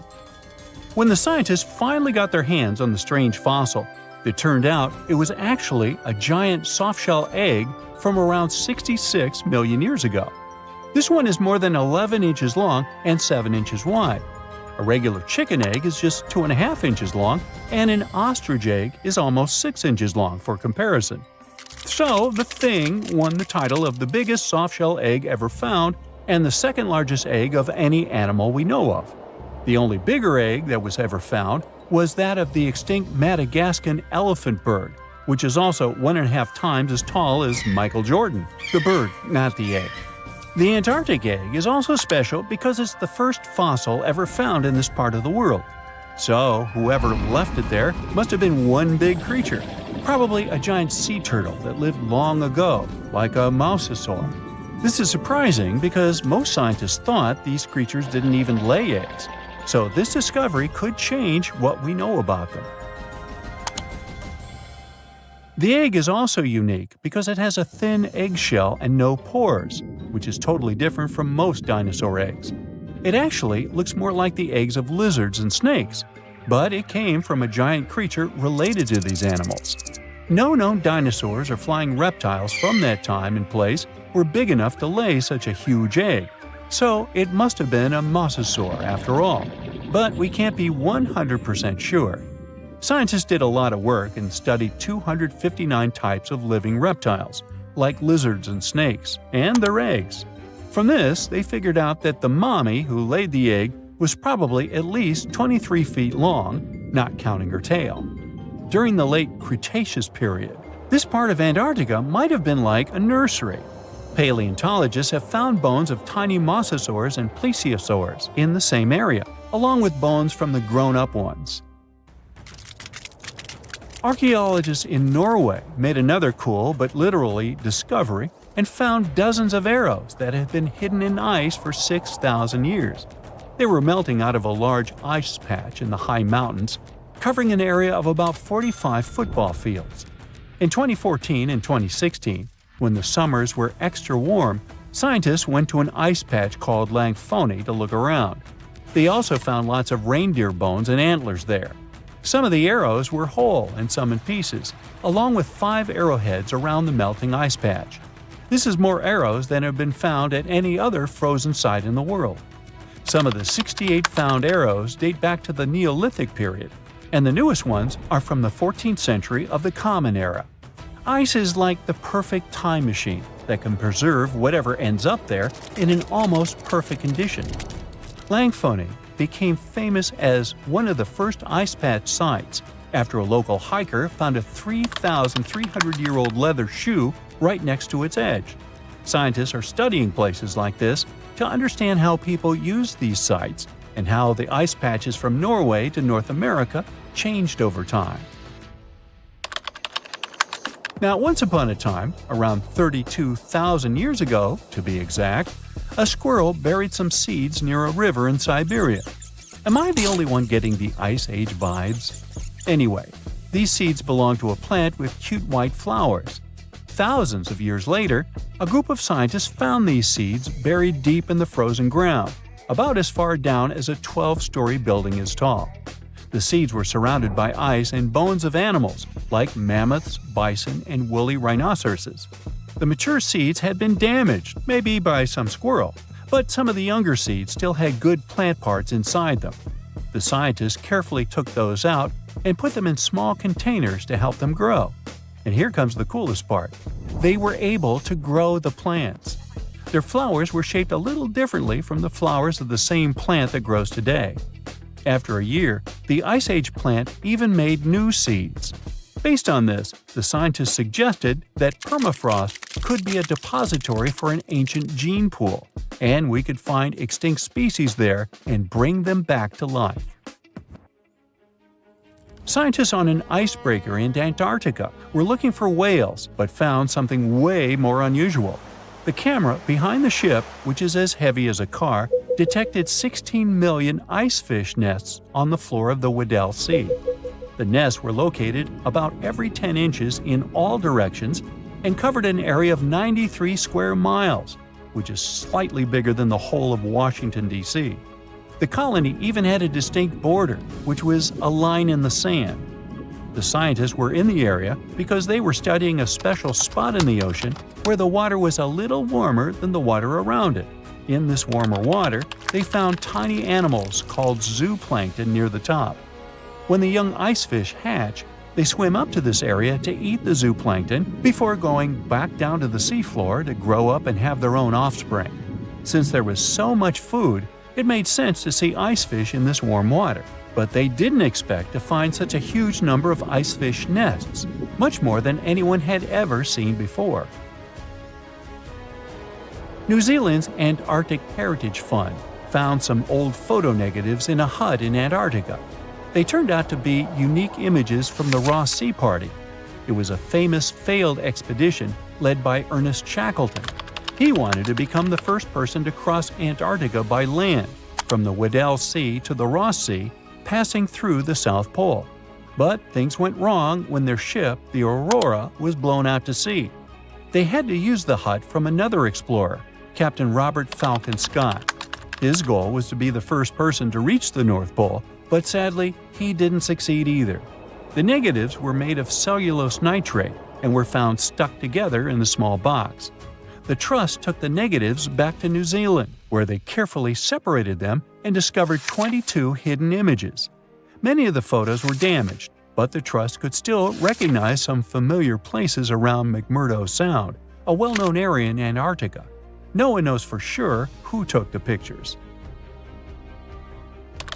In December 2021, some scientists noticed a strange mark on the Larsen Ice Shelf, a giant sheet of ice off the eastern coast of Antarctica. They thought it might be a river flowing under the ice, so they drilled down over 1,600 feet to check it out. They expected to find water, but they didn't expect to see that the water was full of fast-moving creatures called amphipods. The scientists also found that the water in the underground river had unusual layers of currents moving in different directions, which they still don't fully understand. Another surprising thing happened during their research. On December 20th of the same year, a volcano erupted far away in Tonga, and the pressure waves from the eruption were detected all the way down in the ice river in Antarctica. It shows how everything on our planet is connected, even in the most distant places. You're walking down the street. You see a strange-looking antique shop called Ageless Trinkets of Mr. Bright. You're curious, so you enter there. You take a look at all the weird stuff. Suddenly, an old folded parchment paper catches your attention. It's a world map, but something's off with it.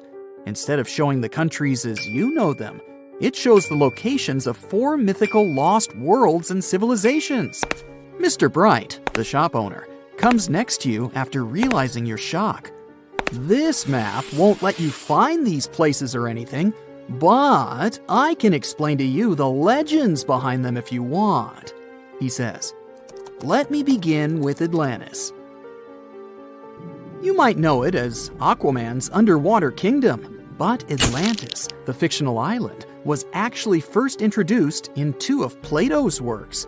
According to him, Atlantis was a highly advanced civilization that existed about 9,000 years before his own time, and its story had been passed down by poets, authors, and others. He wrote about Atlantis and its citizens to give a moral lesson and to teach about the dangers of arrogance, as well as the eventual downfall of those who are after too much power. In his dialogues, Plato stated that Atlantis was a great and powerful empire that was respected in all parts of the world.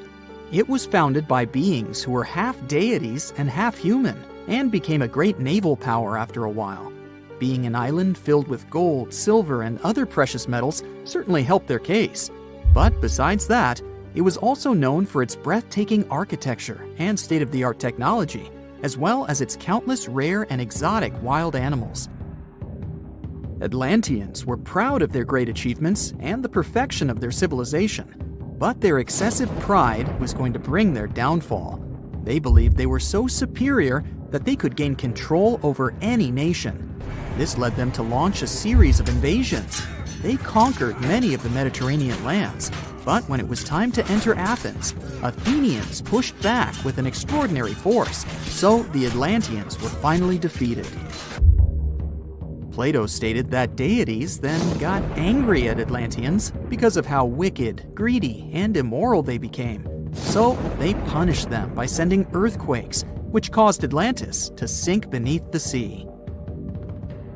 Although the earliest written records of Atlantis were Plato's works, some people still believed his story to be based on truth, and tried to identify the island of Atlantis with actual countries.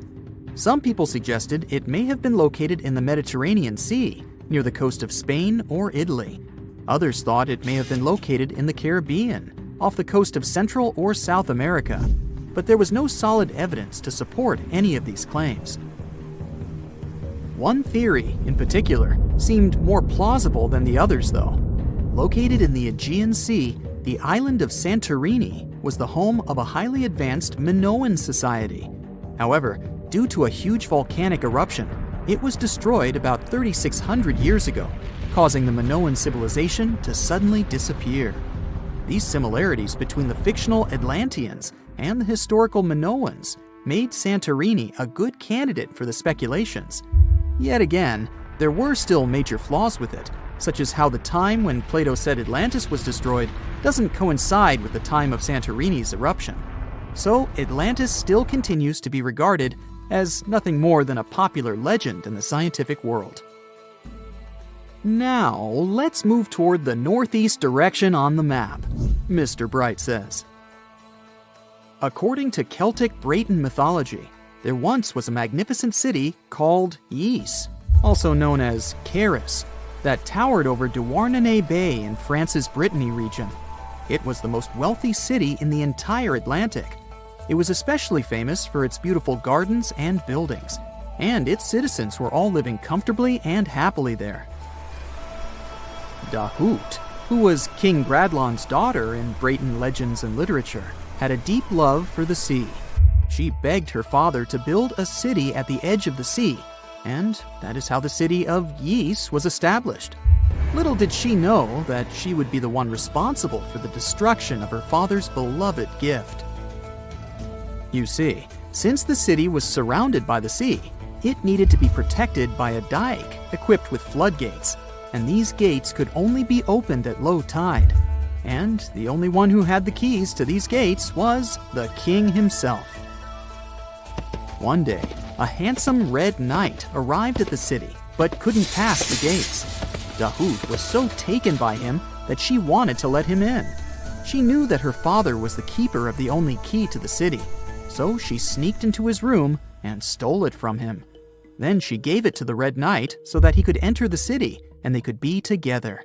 However, the Red Knight turned out to be the Prince of Darkness, and he intentionally left the gate open to the raging sea. The waves soon swallowed all of Ys.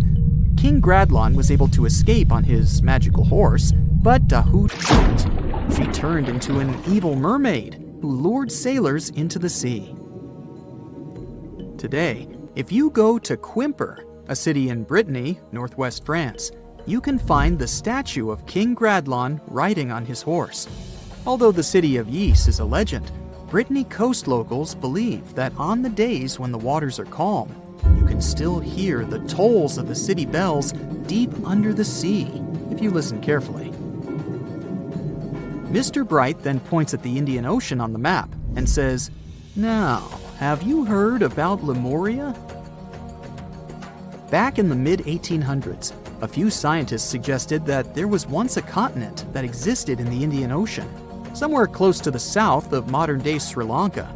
The first one to popularize this theory was the British lawyer and zoologist Philip Lutley Sclater. In his paper, The Mammals of Madagascar, he stated that he found lemur fossils in India, and not in Africa.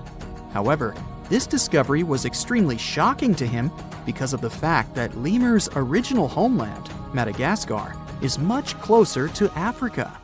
He proposed that this was possible only if some larger continent connected the two once. He stated that this continent must have eventually sunk to the ocean floor. He then named it Lemuria, and hence the theory was born. People who came after Sclater took his theory a step further and thought that Lemuria was also the home of an extinct race of humans called Lemurians, who had 4 arms and enormous bodies, and were also the ancestors of modern-day humans, as well as lemurs. Of course, as new scientific discoveries were made on plate tectonics, evolution, and the study of DNA, the theories regarding the fictional continent called Lemuria were debunked. The last fictional land on the map is Agartha, Mr. Bright says. Taking its roots from Eastern mysticism, one legend says there's a kingdom called Agartha that is located deep beneath the surface of the earth. It's where all 4 corners of the world are connected by paths and tunnels. It is said that there's a secret entrance into Agartha hidden in the Gobi Desert, and it's built by Agarthans themselves using advanced technology that can't be detected by us, the surface folks. According to some beliefs, Agartha exists to counterbalance the energies of those who live above the surface. While we live in a state of rush and heightened emotions, this world beneath us is the total opposite. Some even say that those who escaped Atlantis fled here to continue their lives inside the Earth's core. And yet, others think it's actually a land that's crawling with all kinds of monsters. But there's no need to be scared, since modern science proved Earth's core is not actually hollow and is a solid hot iron ball. So you can cancel your journey plans to the center of the Earth if you've made any. Thanks, Mr. Bright. Something exciting and kinda unexpected popped out among the rocks of the Ica Valley in Peru. The bones of a really old whale that lived almost 40 million years ago. At first, no one was really impressed because the bones they found were big and weirdly shaped, so people just thought they were looking at giant boulders. I mean, that's cool too, but things got way better when they realized those were the remains of a very large, ancient animal that roamed along the coast of ancient Peru. Plus, it was probably the heaviest creature that ever lived. Sorry, blue whale, I know you worked hard to get to the top. The length of over 100 feet and weight of more than 200 tons brought you the status of the biggest animal on our planet. But it seems you've held the title long enough. Time to hand it over to our next candidate, and that one's really gigantic. This ocean beast was probably shorter than the blue whale, but heavier, with a weight that could be between 93 tons and 370 tons. If it's closer to the higher number, it'll make Prehistoric the biggest animal ever known to have lived on Earth. And it seems its weight was the result of having extremely thick, dense bones. You can see such bones today in manatees or some other early whales. Dense bones are a great tool for such marine mammals. This feature makes them heavy and allows them to stay submerged most of the time. But at the same time, if their body was too heavy, they would end up sinking all the time, and they would waste too much energy to move back up to the surface. So, to avoid sinking, marine mammals need to have enough lighter tissues, like muscles and fat, to help them float in the water without using too much energy. Now, scientists didn't have the whole skeleton, which makes it hard to tell how big the animal was. But they used the ratio of the heavy bones to the lighter tissues in other marine mammals to estimate the overall weight of this giant ancient whale. Experts found these fossils about 13 years ago and spent the next decade freeing the whale from the rock. Its anatomy and age showed this whale was a cousin of Basilosaurus, a whale that had a long snout full of sharp teeth, and a sleek body similar to that of an eel. Even if Prehistoric wasn't bigger than the blue whale, it was still a giant that ruled the ocean depths. Unlike modern whales, there's a possibility that this ancient fellow was a predator that liked to go after bigger prey. And this also changes how we see the history of whales. Scientists used to think these magnificent creatures became really big about 5 million years ago when they started eating lots of small creatures. But here's the proof that giant whales existed even before that. But it's still unclear how this whale managed to find enough food to sustain its enormous body. Plus, it's still hard to tell what exactly this ancient creature had on its menu. It was pretty large and not such a fast swimmer, so it's possible it searched for food in shallow waters. Then it probably ate crustaceans, clams, or some other small animals hiding in the sand. One theory says it was a scavenger, which basically means it munched on remains of everything that would come its way. It's not so unusual to find marine animals in deserts. Many of these regions used to be covered with water anyway. The Sahara in Africa is a perfect example. About 50 to 100 million years ago, this was not a dry desert, but a shallow saltwater body called the Trans-Saharan Seaway. The land is not wet there anymore, of course, but people who lived in that area knew about it because they used to find old shells across the desert. The sea was about 164 feet deep. That sounds enough for a nice swim. Some would say this area looked like modern Puerto Rico, with lots of sun and shallow water. Mangrove forests were a common thing as well as seafloors covered with mollusks, like snails and clams. The marine sediment that was left behind after the sea had dried up is full of different fossils. And the animal that lived in that ancient underwater world didn't look friendly. Plus, they were much bigger than their relatives from modern times, so a regular-sized human would end up as a snack, not even a whole meal. Normally, when animals live on small islands, they can become much bigger than their relatives from the mainland. This is something we call island gigantism, and it happens because there are more resources or fewer predators on islands. Maybe the same thing happened in the Trans-Saharan Seaway. Even though it wasn't an actual island, the water moved in and out, which created little pockets of water. And specific conditions in these pockets might have helped animals grow bigger. So we're talking about giant sea snakes, catfish, and fish that no longer exist today. One had incredibly strong jaws, and the animal used them to eat hard things and even crush shells. Their teeth showed they were fierce predators other animals had every reason to be afraid of. They went through some changes when it came to diet, similar to some types of piranhas. And the competition to get to the top of the food chain wasn't a joke. Not when there were also such large predators as sharks, crocodiles, and ancient relatives of elephants. Sahara went through different phases. If you could use a time machine and take a peek at Earth's largest hot desert as it was about 6,000 years ago, you wouldn't have to struggle with sand and heat. You'd have a nice walk through a green and pretty lush place. In the past, people who lived in that area didn't leave drawings on cave walls that showed camels, sand dunes, and scorpions. All those things you'd see in today's Sahara. Instead, they drew crocodiles. That's additional evidence that the Sahara used to have a lot of water and plants enough to support these big yet scary animals. Around 3 billion years ago, Earth might have been mostly covered with water.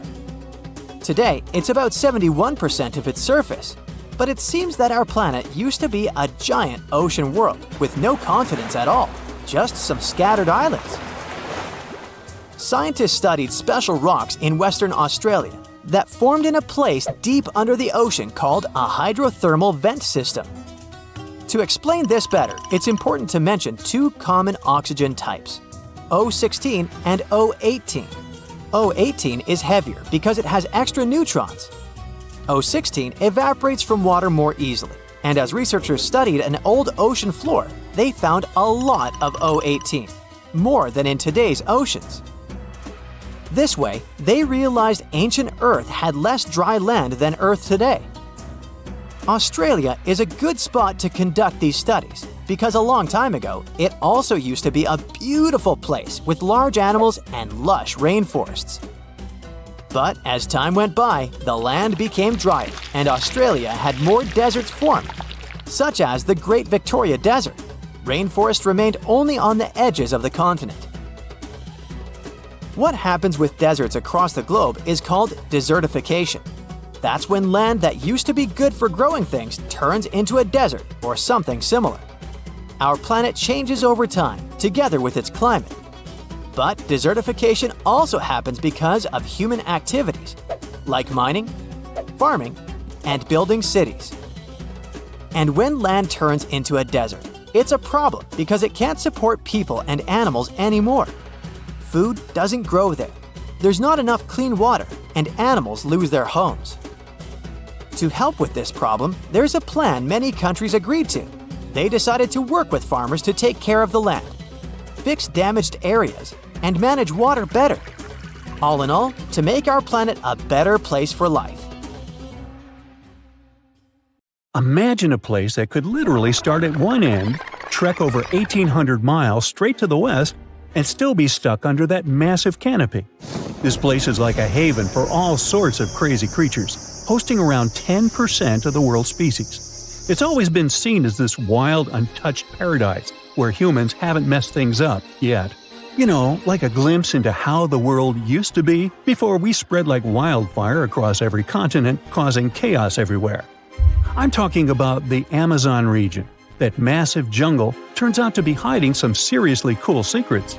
For centuries, people have been talking about these lost cities deep within the forest.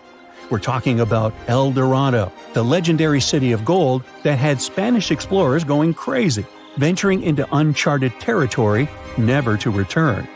And even in the 20th century, the adventurous Perry Fawcett went looking for the lost city of Z and disappeared into the jungle, leaving us all hanging. Scientists have actually found evidence that ancient cities did exist in the Amazon. But how did they find these hidden ruins in such a dense and remote forest? Well, they've got this awesome technology called LiDAR. Basically, they hopped into a helicopter and used light-based remote sensing to digitally strip away the canopy and reveal the ancient ruins of a massive urban settlement around Llanos de Mojos in the Bolivian Amazon.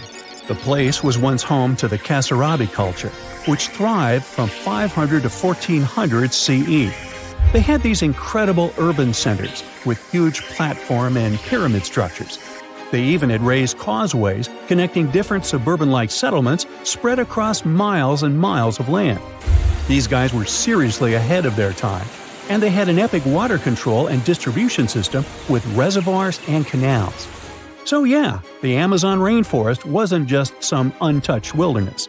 It was actually heavily populated and even urbanized for centuries before recorded history of the region began. But the thing is, a bunch of people turned a blind eye to the fact that there were actually some pretty cool architectural sites lurking around here that totally deserve some exploring. Scientists predict that in the next 10 to 20 years, we're going to uncover a ton of these cities, and some might even be bigger than the ones we're talking about here. Michael Heckenberger, an anthropologist with the University of Florida, points out that we've seen some similar settlement features, like moats and causeways, in other parts of the ancient Amazon. This new research reveals something totally mind-blowing.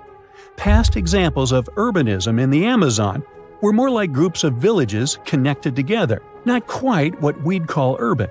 You see, they were missing those fancy larger centers with their grand architecture and stuff. But guess what? Llanos de Mojos has got them. This place is the real deal when it comes to a fully urbanized Amazonian landscape. So, in the Llanos de Mojos region, a bunch of ancient settlements have been found. These were home to the Kasarabi people, who were all about hunting, fishing, and farming maize. We're talking about hundreds of sites, spread across 1,700 square miles. But these sites were so remote and hidden in the tropical forest that it was like trying to find a proverbial needle in a haystack. A team of archaeologists weren't going to let that stop them, though. They decided to take to the skies and use some fancy LiDAR mapping technology. Just imagine an aircraft flying over the area, shooting out a bunch of infrared beams. These beams hit the ground and bounce back, giving us the distance to different objects. It's like creating a super detailed map from above. Using computer software, these genius scientists were able to strip away the trees from the images, revealing the Earth's surface and all the ancient archaeological goodies hidden beneath. And boy, did they strike gold. They found a whopping 26 unique sites, including 11 that nobody even knew existed before. So what about these 26 super cool sites? Among them, we've got Landavar and Kotoka, which are like these huge urban centers. And get this, we already knew they existed, but the new maps revealed they cover 1.5 and 1/2 square miles respectively. These centers are surrounded by moat and rampart fortifications, like something out of a medieval castle, and they've got all sorts of crazy stuff inside. We're talking artificial terraces, massive earthen platform buildings, and pyramids that reach over 70 feet tall. All these epic buildings are actually facing the north-northwest. It's like they were trying to align themselves with the cosmos or something. This kind of cosmic worldview can be found in other ancient sites in the Amazon too. Now, let's take a bird's eye view and strip away all those pesky trees. We can see these two centers in all their glory, and they're actually connected to a whole network of settlements through a bunch of causeways. Picture it like spokes on a wheel, stretching out for miles. Canals also stretch out from these main centers and connect to rivers and Laguna San Jose. It's like they had their own water delivery system going on. These ancient guys totally reshaped the whole landscape with their crazy cosmology. The only bummer is that their impressive architecture was made from mud brick. While it looked amazing back then, it just wasn't as durable as the limestone used by the Maya. What happened to the Kasarabi and their settlements is still a big mystery. But based on dating at the sites, it looked like they disappeared around 1400 CE, way before Europeans arrived in the Amazon. One theory is that a massive drought hit the region and messed everything up. The researchers found these massive water reservoirs at various sites, which is pretty interesting, considering how rainy the Amazon is known to be. Who knows if they were for drinking water or farming fish and turtles? But hey, severe droughts have happened in the past, and it only takes a couple of bad harvests to make people pack up and move on. What's even more interesting is that these communities thrived in the same area where this guy Fawcett we mentioned before went missing while searching for his lost city of Z. Maybe he was onto something after all. This is how it was. Fawcett stumbled upon this super cool document called Manuscript 512 at the National Library of Brazil. It's believed to have been written by a Portuguese explorer. Now, according to this document, back in 1753, a group of explorers discovered the remains of an ancient city. It had arches, a statue, and even a temple with hieroglyphs. But the document didn't spill the beans on where this city was located. So Fawcett got all hyped up about finding this city and made it his secondary mission after his main goal of finding something called Z. At one point, he had to come back to Britain to run some errands, but in 1920 he decided to give it another shot. Fawcett went on a personal expedition to find the city, but it was unsuccessful. 5 years later, Fawcett, his son Jack, and their buddy Raleigh Rimmel disappeared in the Mato Grosso jungle. Some researchers think that Fawcett might have been influenced by info he got from indigenous folks about this place called Cohicagu. Turns out Cohicagu was discovered by Westerners in 1925, and it had the ruins of 20 towns and villages. Up to 50,000 people might have lived there. And get this, the discovery of other earthworks in southern Amazonia totally supports Fawcett's theory. In 2005, an American journalist wrote an article about Fawcett's crazy expeditions and discoveries. He called it The Lost City of Z. Catchy, right? Well, in 2009, he turned that article into a book with the same name. And in 2016, the super talented writer-director James Gray made it into a movie. Now, here's where things get a bit sad. The Amazon region is changing rapidly. Farming, ranching, and energy production are changing this incredible place. And guess what? Those untouched areas with ancient relics won't stay untouched for long. It's a race against time to document and preserve what's left of our past before it's lost forever. You are lost deep within the jungle in the Yucatan Peninsula in Mexico. There are strange noises all around you, and to make it worse, the sun is setting. Soon, you'll be alone in the middle of an unknown rainforest. Guess it was a pretty bad idea to come looking for El Dorado on your own, wasn't it? You keep walking as fast as you can, when suddenly, wait! What's this you're seeing? It looks like large stairways made out of stone. This definitely doesn't look natural, so you take a picture. Maybe you didn't strike gold, but you might have just found something relevant.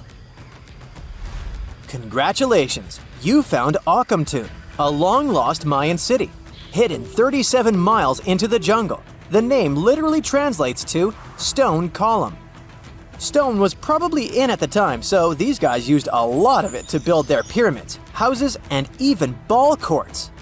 If you ever thought that Europeans invented ball games, think twice. Mayans loved to play ball games for recreational purposes. Akamtun is part of a series of other long-lost Mayan cities that are being discovered with the help of new technology nowadays. We'll talk more about the other ones in a jiffy. Perhaps the biggest surprise of this one is that it was surrounded by wetlands, which is why the city was built on high ground. The city was monumental, covering an area of over 120 acres. That would be as big as 90 football fields right next to each other. Scientists have found proof that Akamtun had pyramids of up to 49 feet high, and that it was likely an important social hub between 250 and 1000 CE. This is definitely a game changer. But lost Mayan cities began to be unearthed in the 19th century. Modern technologies, such as LiDAR imaging, help archaeologists see through dense canopies of the forests. This means that people don't really have to risk getting lost in the tropical jungle like you did at the beginning of this video. LiDAR works sort of like an X-ray. It sends out laser beams that can detect any signs of ruins or ancient constructions. According to space archaeologist Sarah Parchak, satellite imagery has been a key player in discovering ancient cities in South America, Egypt, and other places. Sarah herself spends most of her days scouring images for any signs of where there could have been cities long ago. She says that more often than not, what happens is that ruins are covered by vegetation, soil, or sand, which makes them super tricky to find. But thanks to these awesome tools, scientists also made the huge discovery of ancient Mayan causeways, which spread throughout old Mayan territories. I mean, take a look at these roadways. You'd expect to see ruins like this in places such as Portugal, England, or the United States. I'm talking about 130 feet wide roads painted white to help travelers journey through the nighttime.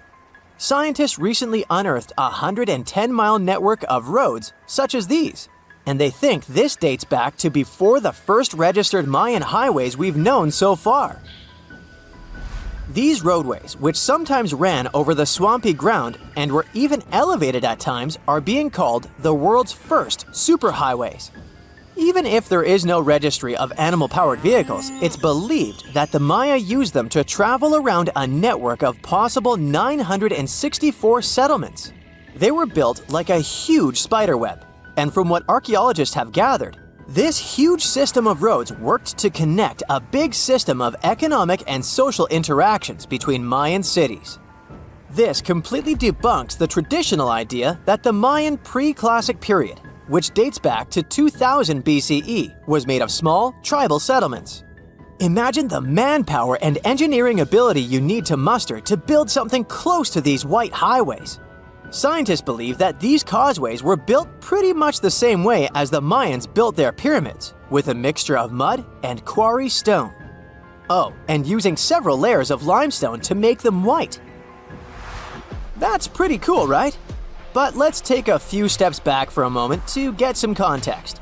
The Mayans were one of the biggest pre-Columbian civilizations living in the Americas.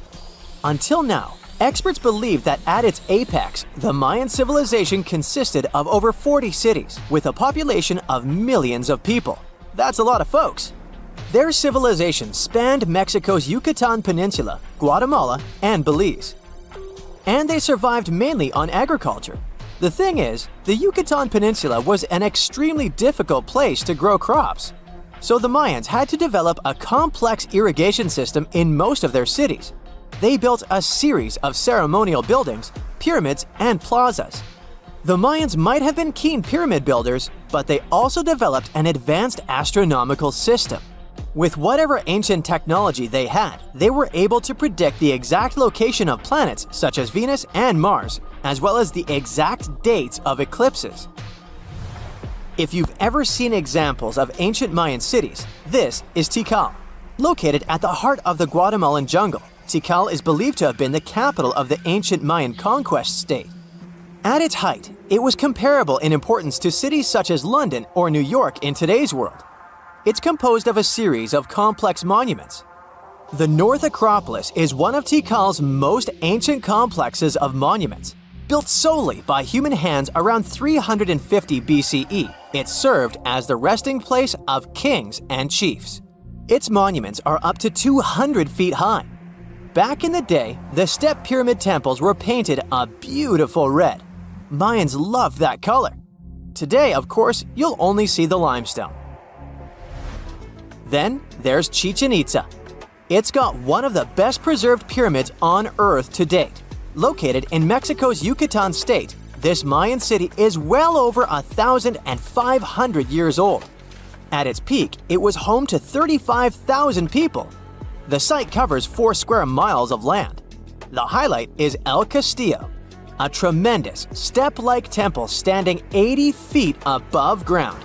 Its most peculiar feature is that it has 91 steps up each of its 4 sides, including the upper platform, which makes for 365 steps, the same number of days as the solar year. You can see that these folks were a pretty big deal, huh? That's why nobody can really understand what happened to them. There's a big lack of evidence on the decline of this almighty empire. What could have been the cause of their demise? Was it a drought? New research in 2017 did bring some new discoveries into the mix. Using data from a site at Ceibal, located at southwest of Tikal, scientists analyzed radiocarbon data from ceramics and archaeological excavations to extract new information about the unexpected demise of this great civilization. The information shows that instead of a sudden collapse, the Mayans most likely fell in waves of social instability and political crises. These events are believed to have deteriorated Mayan city centers and began causing the dispersion of the Mayan population. It's hard to pinpoint the exact causes, though. But hey, recent discoveries are shedding a big light on humanity's past. Not only about the Mayan Empire, but about other long-lost civilizations of South America. A major recent discovery in Brazil was done using satellite imaging technology and is also shocking scientists. Some images from near the Xingu River, also in the Amazon, suggest that cities of millions of people might have existed inside the jungle, way before our modern civilization ever existed. I mean, if this doesn't shock you, I don't know what will. Satellite imagery also detected a network of trenches dating back to 200 and 1200 CE in the Bolivian Amazon forest. These proofs suggest settlements that could have supported around 60,000 people right in the middle of the Amazon forest. When researchers from the University of Florida went on ground to check the satellite information, they were shocked to find several mounds that were accompanied by ditches and geoglyphs. Archaeologists also found remnants of carefully designed walls centered around plazas, much like the type of construction done by the ancient Mayans. So people have tried to make up stories about weird-looking humans for as long as we can remember. What's even weirder is that, over the years, people have even claimed to have proof of these mythical humanoids. Like the Gorgadas, which were said to be a tribe that lived on islands near the Atlantic coast of Africa. The first time these people were mentioned in any sort of literature goes back to the 1st century. Not much was said about the gentlemen of the tribe, but the ladies sure were special. The women of this tribe were said to have hair all over their bodies. These days, scientists are almost certain people might have confused these humanoids with monkeys or apes. One Carthaginian general claimed he actually visited the islands back in the day and described the men as apparently being really fast runners. This strengthens the idea that these reports were of primates, not of people. It's normal to assume apes or monkeys would have bolted after seeing people for the first time, right? The location of the Gorgadas and their native islands is uncertain and has been described in different ways by writers over time. Pliny the Elder, a Roman scholar from the 1st century, wrote about another strange tribe. These people were called the Astami. Similar to the Gorgadas, they were said to be hairy people that lived in the upper parts of the Ganges River, near today's North Indian border. It was not their appearance that made them weird, though. Pliny wrote that these creatures didn't eat or drink at all, not because they didn't want to, but because they didn't have mouths. They got their nourishment from sniffing the scent of plants and apples. A strong scent could also have been very dangerous to them. As for their overall build, they were said to be thin and bony, mostly because they didn't consume any food.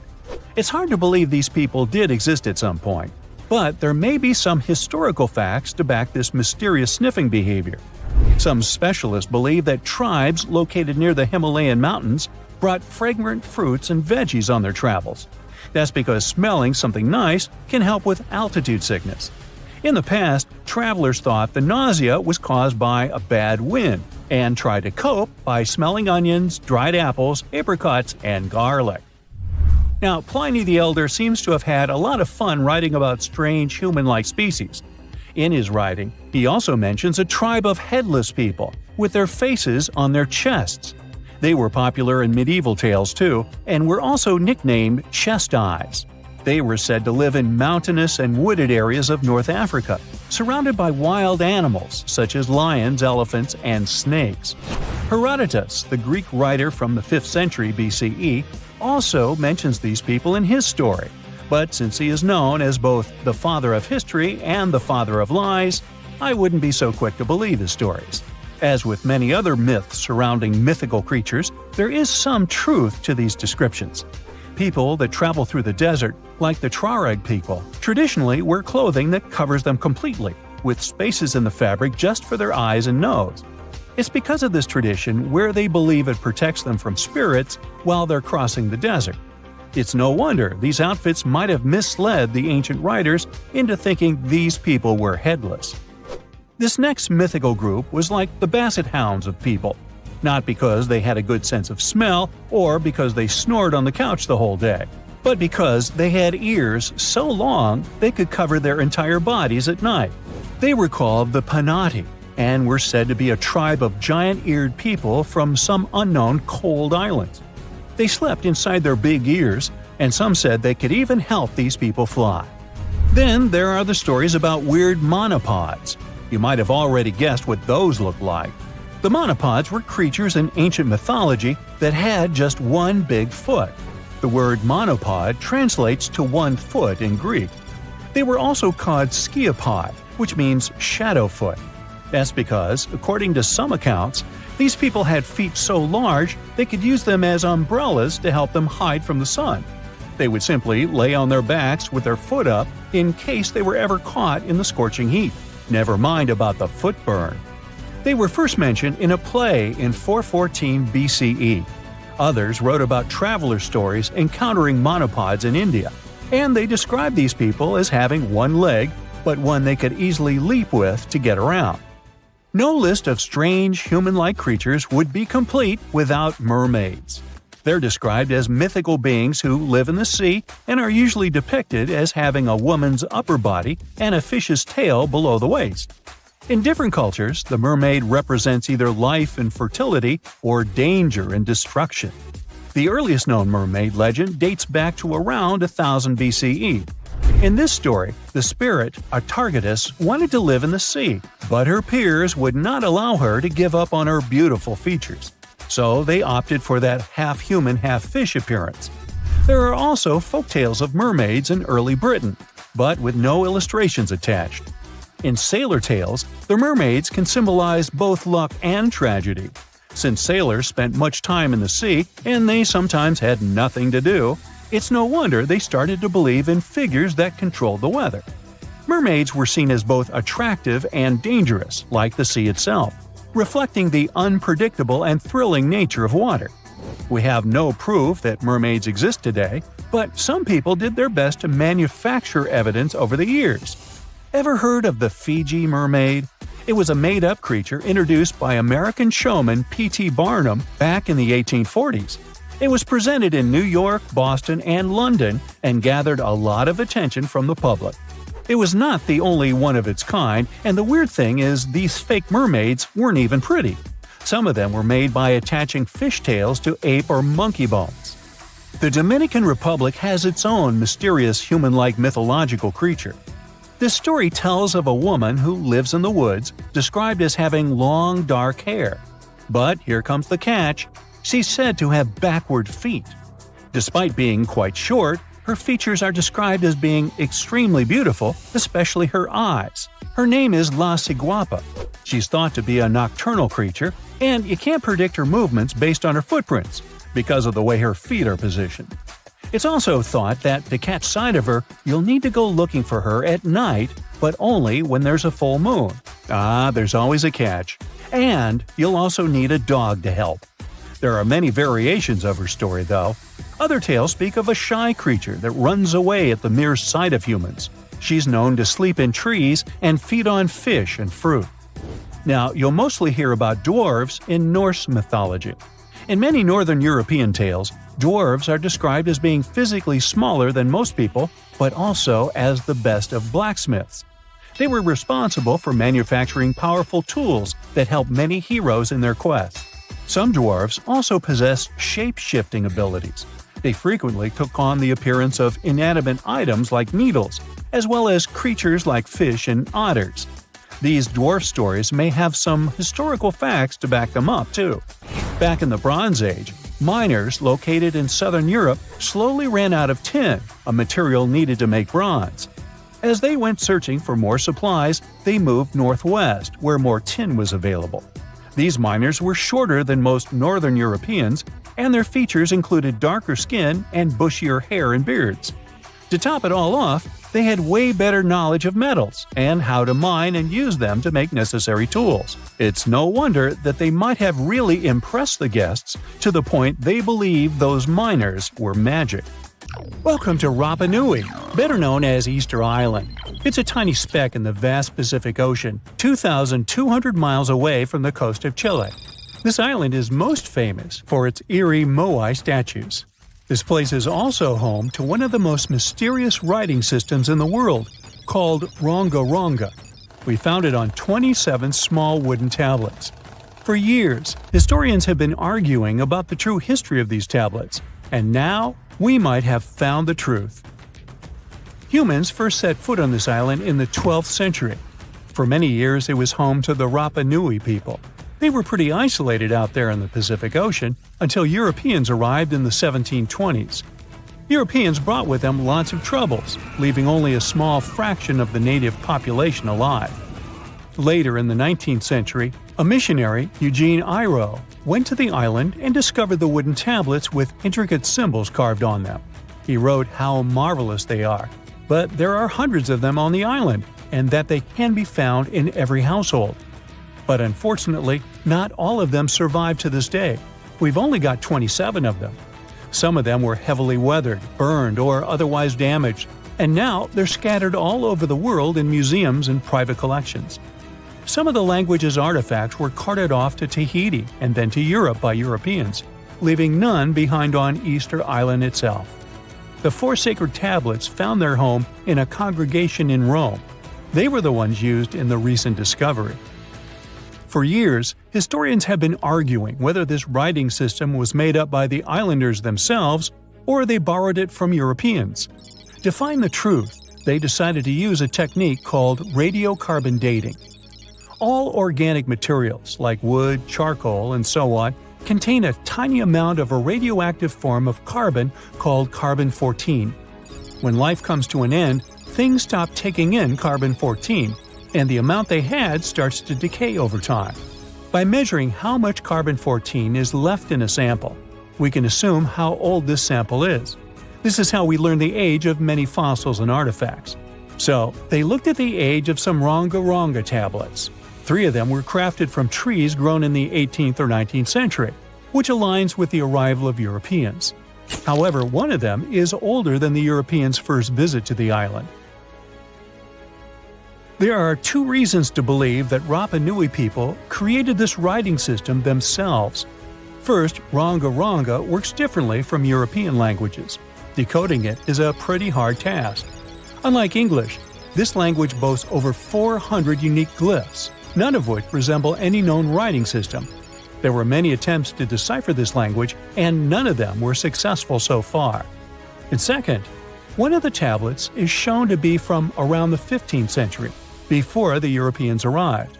The problem is that radiocarbon dating can only tell us when the wood the tablet was made from was cut down, not when the writing was put on it.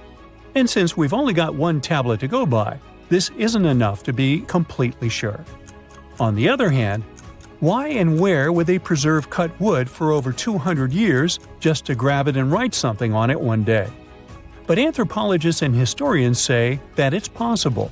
Scarce wood resources might have led the islanders to reuse old driftwood, which could be centuries older than the writing itself.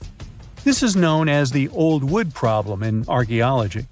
Plus, the tablet looks very preserved. It was maintained to protect it from wood-damaging insects, humidity, and so on. That's why it survived over the centuries. Whatever is written on it, it was probably important for the Rapa Nui people. Now, all of these are guesses and clues, but scientists are cautiously optimistic. They believe that Ronga-Ronga could be one of the rare instances of independent writing invention, like those of the Sumerians or the Egyptians. But we need more evidence. In the Rapa Nui language, rogo-rogo means to recite or to declaim. Not everyone could write, only a select few.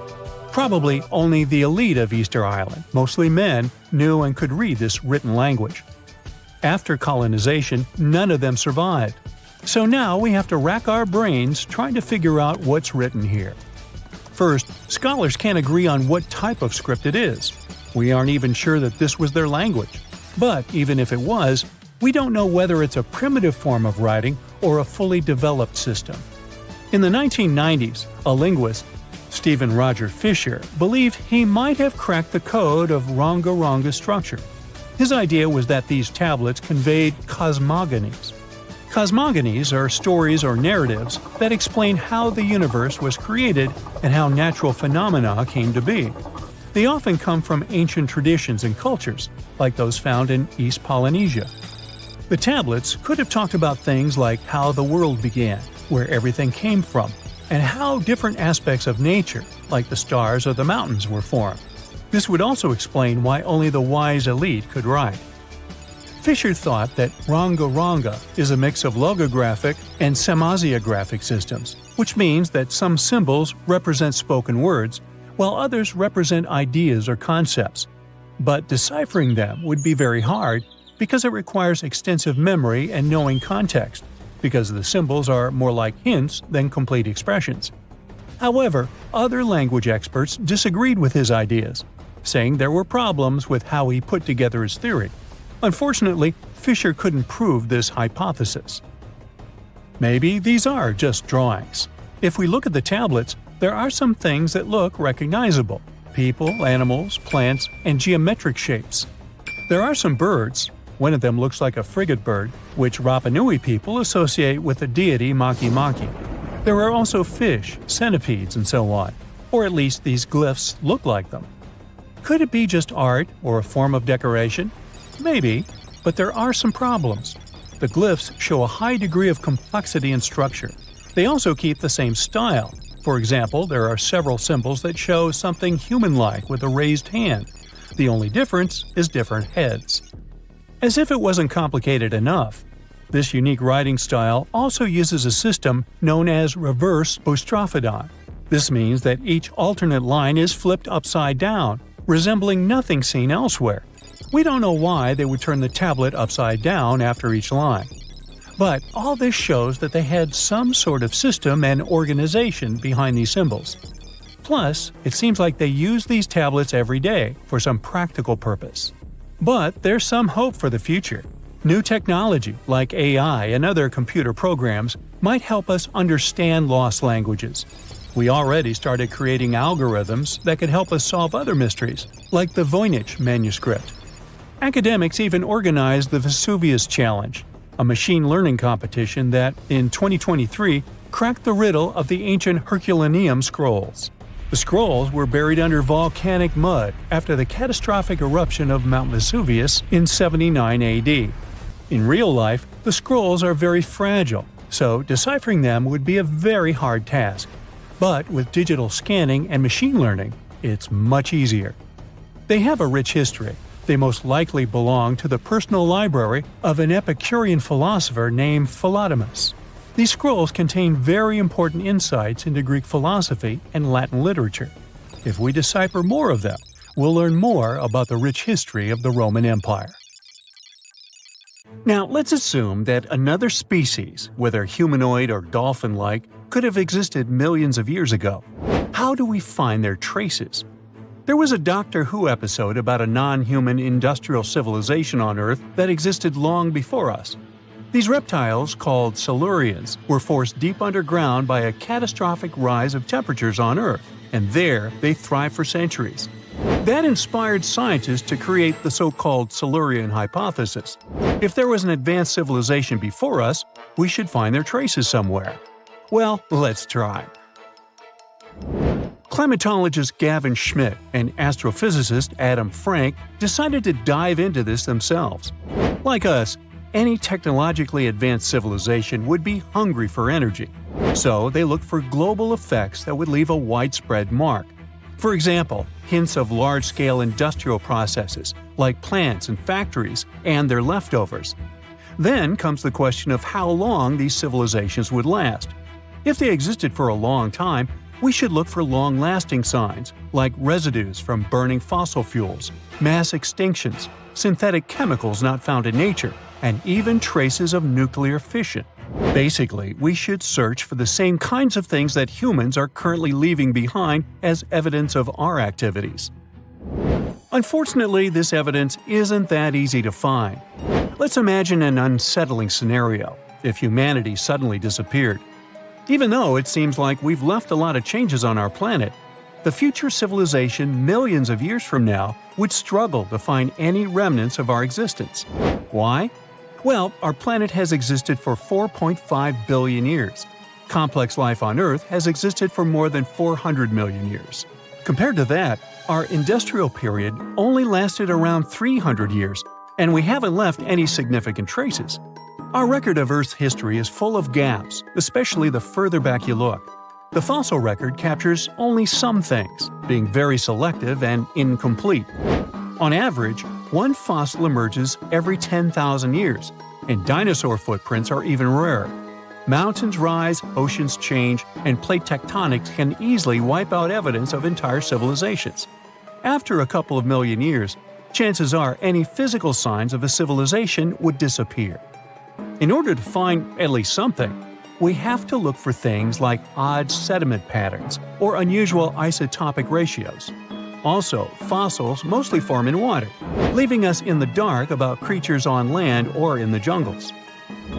So even if there was a technologically advanced society millions of years in the past, and even if they were far more advanced than us, we might struggle to find any clues of its existence.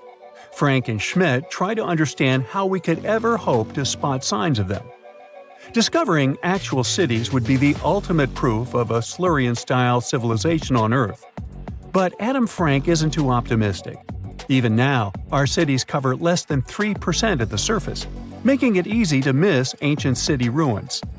Whether a city survives over tens of millions of years depends on whether the land around it is sinking, getting locked into a rock, or rising, getting worn away by rain and wind. So places like the French Quarter in New Orleans might have a better shot of making it into the geologic record than, say, Haight-Ashbury in San Francisco. When it comes to finding artifacts, the odds are pretty slim as well. No prehistoric iPhone would survive millions of years, fancy glass or not. Finding their fossilized remnants might be a bit more promising, but it's still tricky. Considering modern humans have only been around for about 100,000 years, it's quite possible that we might overlook any traces of an earlier advanced species. There is one thing, though. We could stumble upon their traces in rocks. Our current chaotic era might leave a distinct mark on the Earth's geological history, especially since we're basically experiencing PTM 2.0. I'll get to that in a moment. So they try to look at the changes in the carbon cycle. Humans have been releasing a lot of fossil carbon since the 18th century. This leaves a special mark in the carbon isotope ratio, like a signature that shows the difference between carbon in living things, such as seashells, and carbon in lifeless volcanic rock. Scientists also look for signs in the way sediments are arranged. Large coastal deltas might mean that there were bigger rivers made by folks in this hypothetical civilization. Traces of nitrogen could suggest big-scale farming, where they used a lot of fertilizer. Spikes in metal levels in the sediment could mean runoff from heavy industries. Of course, a single find like that wouldn't tell us anything. Schmidt says the key is to look for multiple signs together. Without clear artifacts, the uniqueness of an event might show in various clues rather than a set of changes linked to a single cause.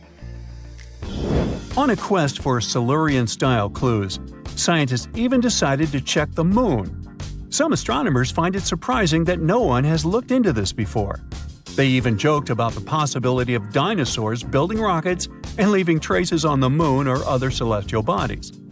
These astronomers think that Earth-like planets tend to erase signs of civilizations on their surfaces.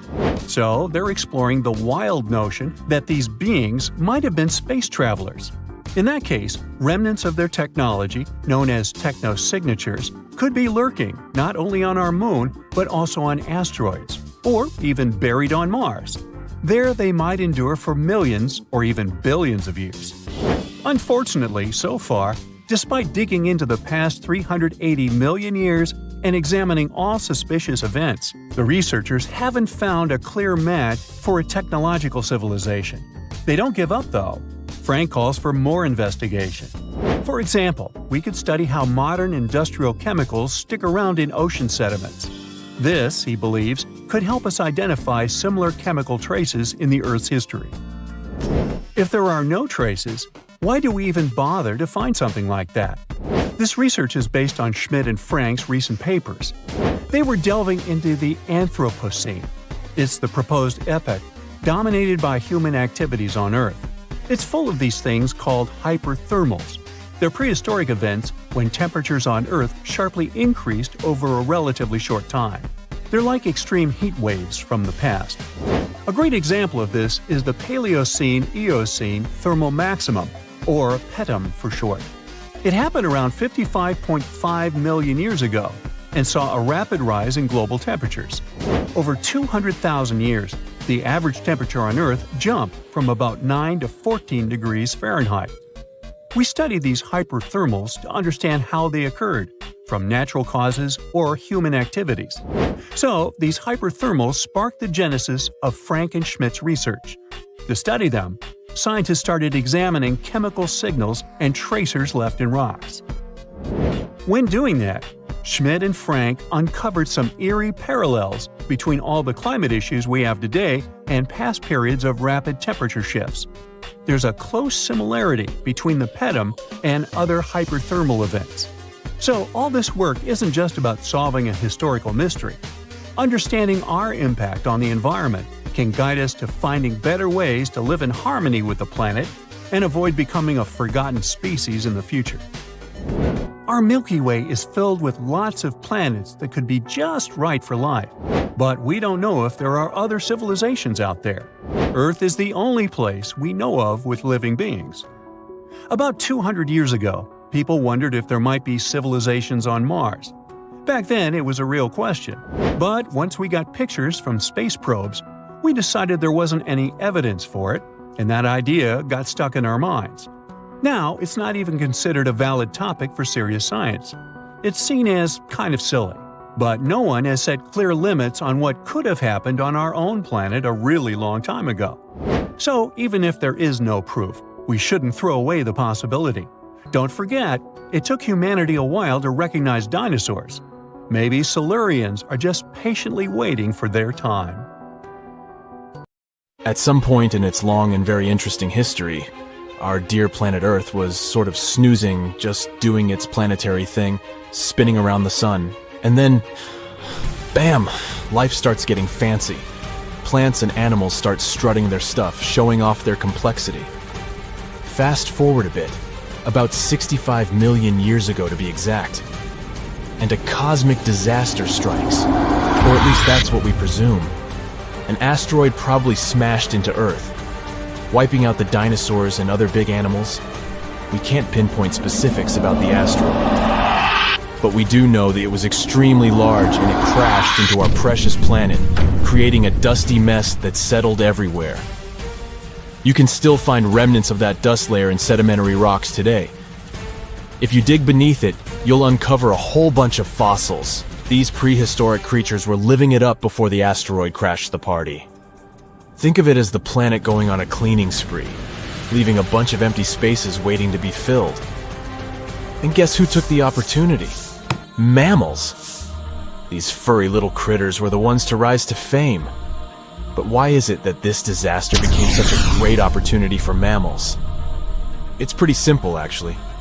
With no big bullies around, they grew, multiplied, and had a population expanse. All kinds of mammals joined to fill in the blanks. Primates, rodents, basically, the whole furry gang. We're talking about placental mammals, marsupials, and even egg-laying mammals, adding some serious variety to the mix.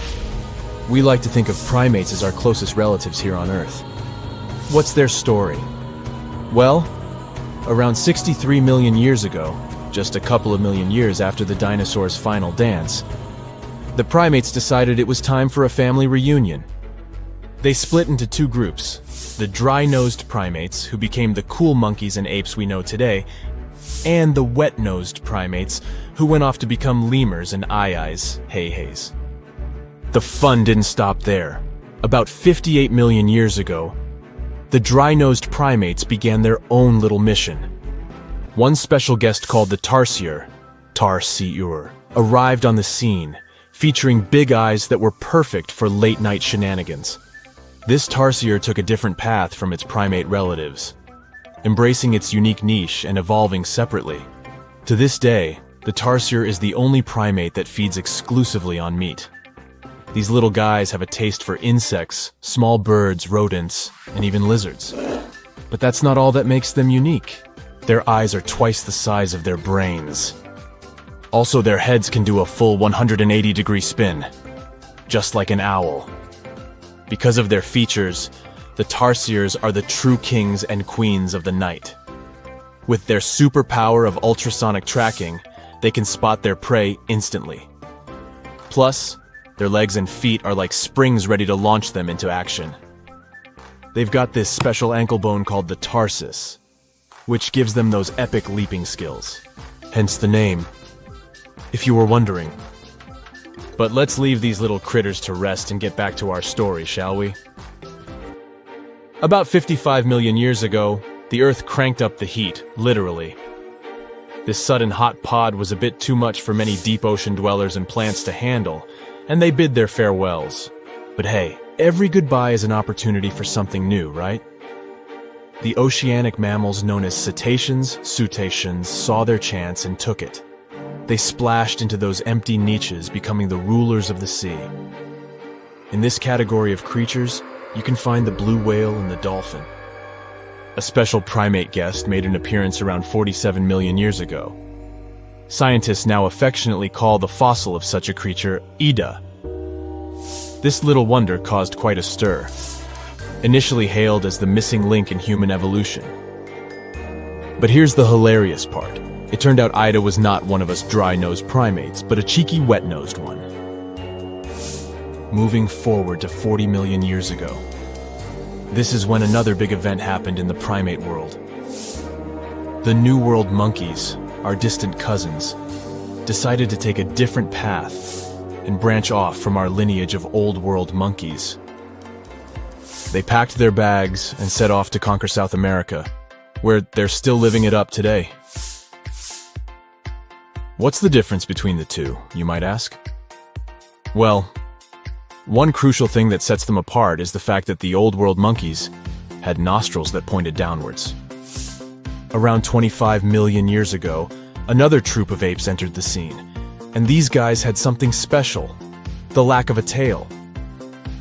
These unique creatures would go on to become our closest relatives. We're talking apes and great apes, the cool gang who share a whole lot of genetic similarities with us. The first ape to break free from the monkey madness was the gibbon. About 18 million years ago is when this little acrobat swung into the picture. A few million years later, the great apes made their grand entrance too. Orangutans were the pioneers, venturing into the wilds of southern Asia. We're getting closer and closer to the present. It was 7 million years ago when the great apes took a major fork in the evolutionary road. One path led to our ancestors, the future Homo sapiens, and the other path led to chimpanzees and bonobos. These two primate branches remained united for a few million years before finally going their separate ways. 5.6 million years ago, a game-changing ape, called Ardipithecus, made its way into our evolutionary history. It had a special talent, bipedalism. That's right, this was one of the first apes to walk on 2 feet, probably making its primate buddies raise an eyebrow or two. The real showstoppers, however, arrived around 4 million years ago, the Australopithecus crew. These were the earliest members of the Hominina hominina subtribe, our tribe. What made them so special? Well, probably the fact that they brought some serious tools to the game. Stone tools, to be precise. It seems that at some point in their evolution, these clever primates started using stones to make their lives easier. Now here comes a crucial turning point in our story. About 2 million years ago, our ancestors faced a food shortage. Survival of the fittest was the name of the game, and 2 strategies emerged. Group 1 went for stronger jaws, allowing them to chomp on tough foods like nuts. Group 2 had a different idea. They opted for weaker jaws, but bigger brains. They wanted access to a wider range of food options. Obviously, the bigger-brained group took the prize. And here's where our gang comes into play. Around 2.5 million years ago, a type of primate also known as handyman made its mark on history. These clever beings had larger brains and knew how to put those neurons to good use. About 1.9 million years ago, a new star emerged, Homo erectus. These creatures not only walked upright, but also had brains that were almost twice the size of the handyman's. They took the world by surprise, becoming the first of our direct ancestors to venture out of the African continent. They even knew how to tame fire. Approximately 700,000 years ago, the world witnessed a culinary revolution. The earliest evidence of cooking appeared. And around 500,000 years ago, our ancestors decided it was time to become a bit more fashionable, donning the first evidence of clothing. Our very own species came to be just 300,000 years ago. Told you we were late to the party. But the world was never the same after the appearance of Homo sapiens, the anatomically modern humans. Alongside our other relatives, we emerged, ready to conquer the world with our innovative minds and complex societies. The exact path of our evolution remains a bit of a mystery. But what we do know for sure is that Neanderthals joined the party around at some point too. As Homo sapiens flourished, so did our capacity for language. Modern speech is believed to have emerged almost hand in hand with our species. We started expressing ourselves, sharing stories, and shaping the world with our words. So, there you have it. It took 13.8 billion years of cosmic history for humans to make their entrance. Think about it. 99.998% of the time since the Big Bang, we weren't even around. Our species, Homo sapiens, is the toddler of the Earth's family, existing for just the tiniest fraction of the universe's timeline. Yet, in this blink of an eye, we've managed to unravel the entire story that led to our existence. The story won't end with us. It's an ongoing saga, still being written with every passing moment. You decided to go scuba diving for the first time. The water is clear and the sun is shining on the seabed. You take a few selfies and the fish swimming by when suddenly, the ocean goes pitch black.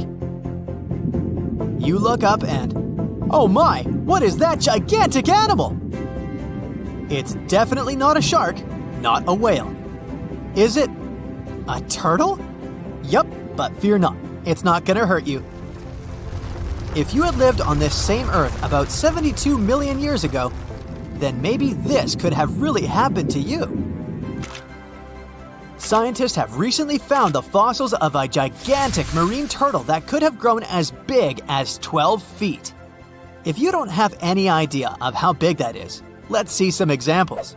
That's the average length of a hippopotamus, 6 golden retrievers, or 2 Michael Jordans stacked on top of each other. The turtle's scientific name is an homage to that old-school sea monster called Leviathan. Maybe you remember this from old-school history lessons. The Leviathan is supposedly a mythical creature that would swallow entire ships or people that were deemed too greedy by the creature. Can you imagine being swallowed by this humongous sea turtle? No, thank you. The fossils of this gigantic creature began to be excavated between 2016 and 2021, all the way in northeastern Spain. The first fossil was located by a hiker in the Spanish Pyrenees, and it was around 8 inches long.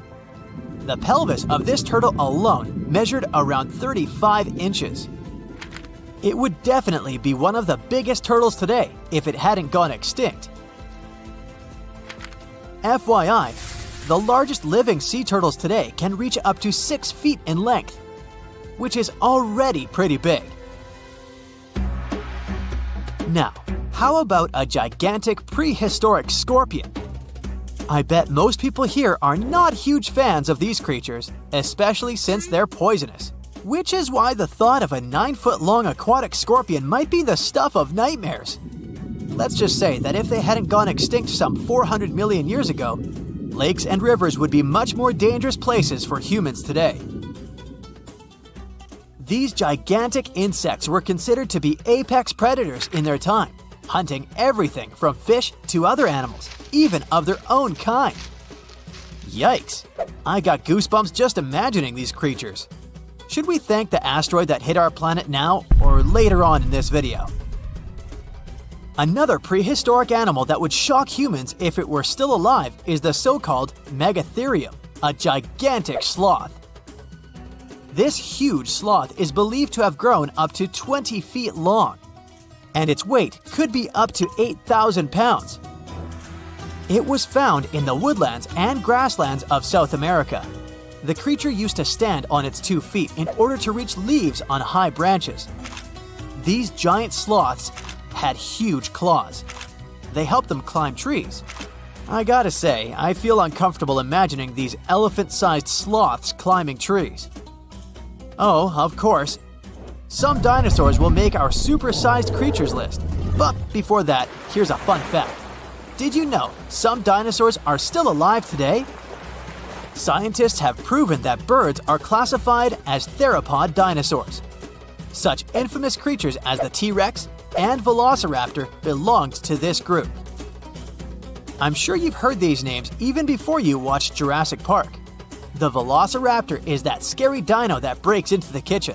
Well, they evolved, gained some feathers, and turned into various species of birds we know today. That means that any bird from chickens to those little blue ones is a direct descendant of dinosaurs. Now, does the name Spinosaurus ring a bell? You can see this huge dinosaur in some museums today. Its fossils, I mean. The Spinosaurus was one of the biggest land predators to walk Earth. Actually, to walk its land and water, since scientists believe that this dino was semi-aquatic. It fed mostly on meat, which means humans would be its natural prey if it lived today. This meat-eating dino lived around 90 to 100 million years ago. It was about 60 feet long, 12 feet high, and weighed up to 22 tons. Its head was around the size of 8 bowling balls and was shaped like a crocodile's face. Basically, the Spinosaurus was a big African elephant with the face of a crocodile. Just kidding. But that would look funny though, wouldn't it? A much more attractive dino was this guy. It's considered to be the largest dinosaur that has ever lived on our planet. What made it so big was its extremely long neck and very long tail. You wouldn't want to stand behind this creature, believe me. If it decided to swish its tail, you'd get catapulted very far away. This creature lived around 100 million years ago, and its fossils were first found in Argentina around 2012. The dino measured 120 feet from head to tail, which made it almost as big as an American football field in width. And have I mentioned it weighed almost as much as a space shuttle? A staggering 75 tons. If it had been a carnivore, it would have probably been the greatest predator. But this big guy was a peaceful herbivore that had such a long neck that it could eat leaves from high trees. Cute, right? We must also talk about the Shastasaurus. As the name suggests, this animal is popularly known as the Mount Shasta lizard. Even though it was a marine reptile and probably never set foot on the mountain itself, this dino was usually around 23 feet long, but there was a specific strand of this species that could get as big as 69 feet long, about the size of the great blue whale. This made it the biggest marine reptile to have ever lived. A fun fact about the Shastasaurus is that scientists believe it didn't even have teeth, which means it could only feed on soft-bodied prey, such as squid, for example. The next animal on our list is the blue whale. Believe it or not, the biggest living animal on Earth actually started small. These days, the average mature blue whale can reach up to 100 feet in length and weigh up to 200 tons. That's more or less the weight of 40 elephants put together, or 30 Tyrannosaurus rexes, or 2,670 average-sized people. Blue whales have to eat up to 50 million calories per day to support that body. That's the equivalent of 30,000 Big Macs, just FYI. But blue whales weren't always this big. They actually evolved from a four-legged mammal that lived on Earth around 48 million years ago. Their ancestor was called Pachycetus, and it was only 6 feet long. Here's a fun fact. To be able to live in the water as one does today, the blue whale had to go through some intense adaptations. A blue whale can replace up to 80 to 90% of oxygen in its lungs each time it takes a breath. A human replaces only up to 15% for comparison. It allows these animals to dive for up to 1 hour at a time, down to a staggering depth of 330 feet. Elephants were bound to make the list. Elephants are currently the largest land animals on Earth. They can grow to be about 13 feet tall and weigh up to 7 tons. That's pretty small if we compare it to the other animals that once lived on Earth, right? But if we placed a 6-foot-tall human next to an elephant, we'll see it's not at all that small. African elephants are bigger than their close relatives, Asian elephants, and they have a similar lifespan to humans, up to 70 years. Pokemon might have made us collectively wish that salamanders were real-life dragons, although they're not. They can still be pretty cool though.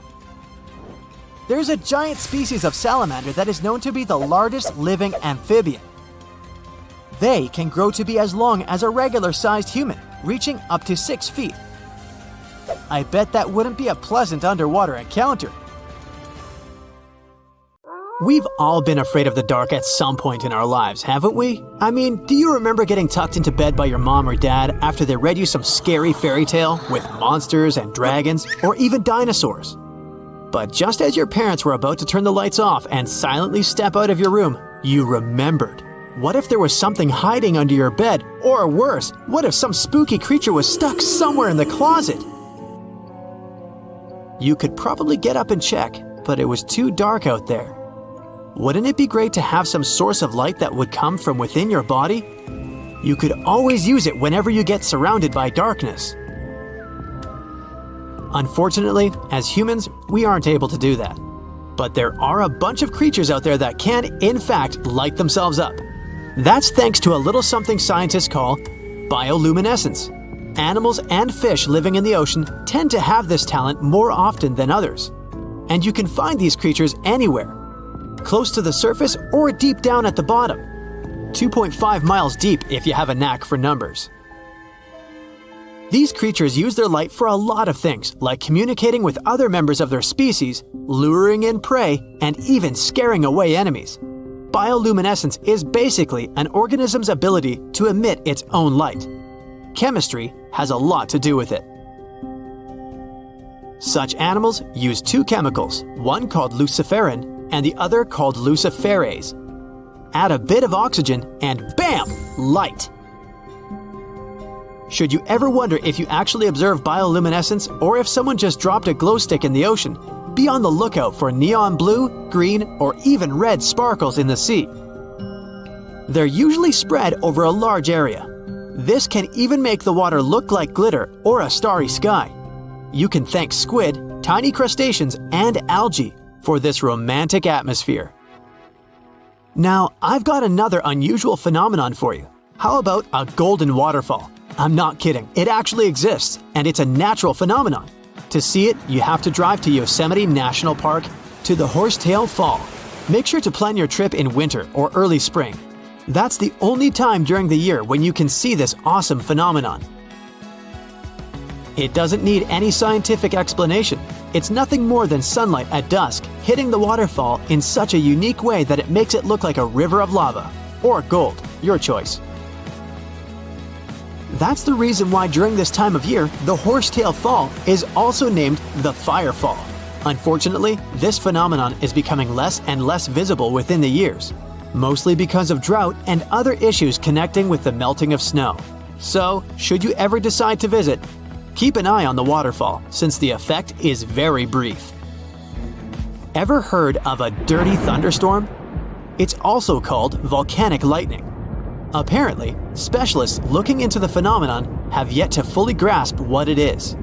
When a regular thunderstorm happens, particles with positive and negative charges collide, hence the giant spark we call lightning. It also makes a lot of noise, which you can recognize as thunder. But when a volcano is erupting, some of the volcanic ash particles get electrically charged, and while getting projected into the air with a huge force, they collide and cause electrical discharges. This whole process makes it look like there's lightning coming from the volcano itself. Imagine all that ash, gas, and smoke coming from the crater, and then add some electricity to the mix. It'll make the whole picture look really bizarre. No wonder this phenomenon is called the dirty thunderstorm. Now, how about clouds that look like waves? Those are called asperitas clouds, and they're actually quite close to the ground, unlike your regular day-to-day clouds. The name comes from the word aspero, which in Latin translates to rough or uneven. On rare occasion, you may spot such clouds when the weather is calm, but they're mostly associated with thunderstorms.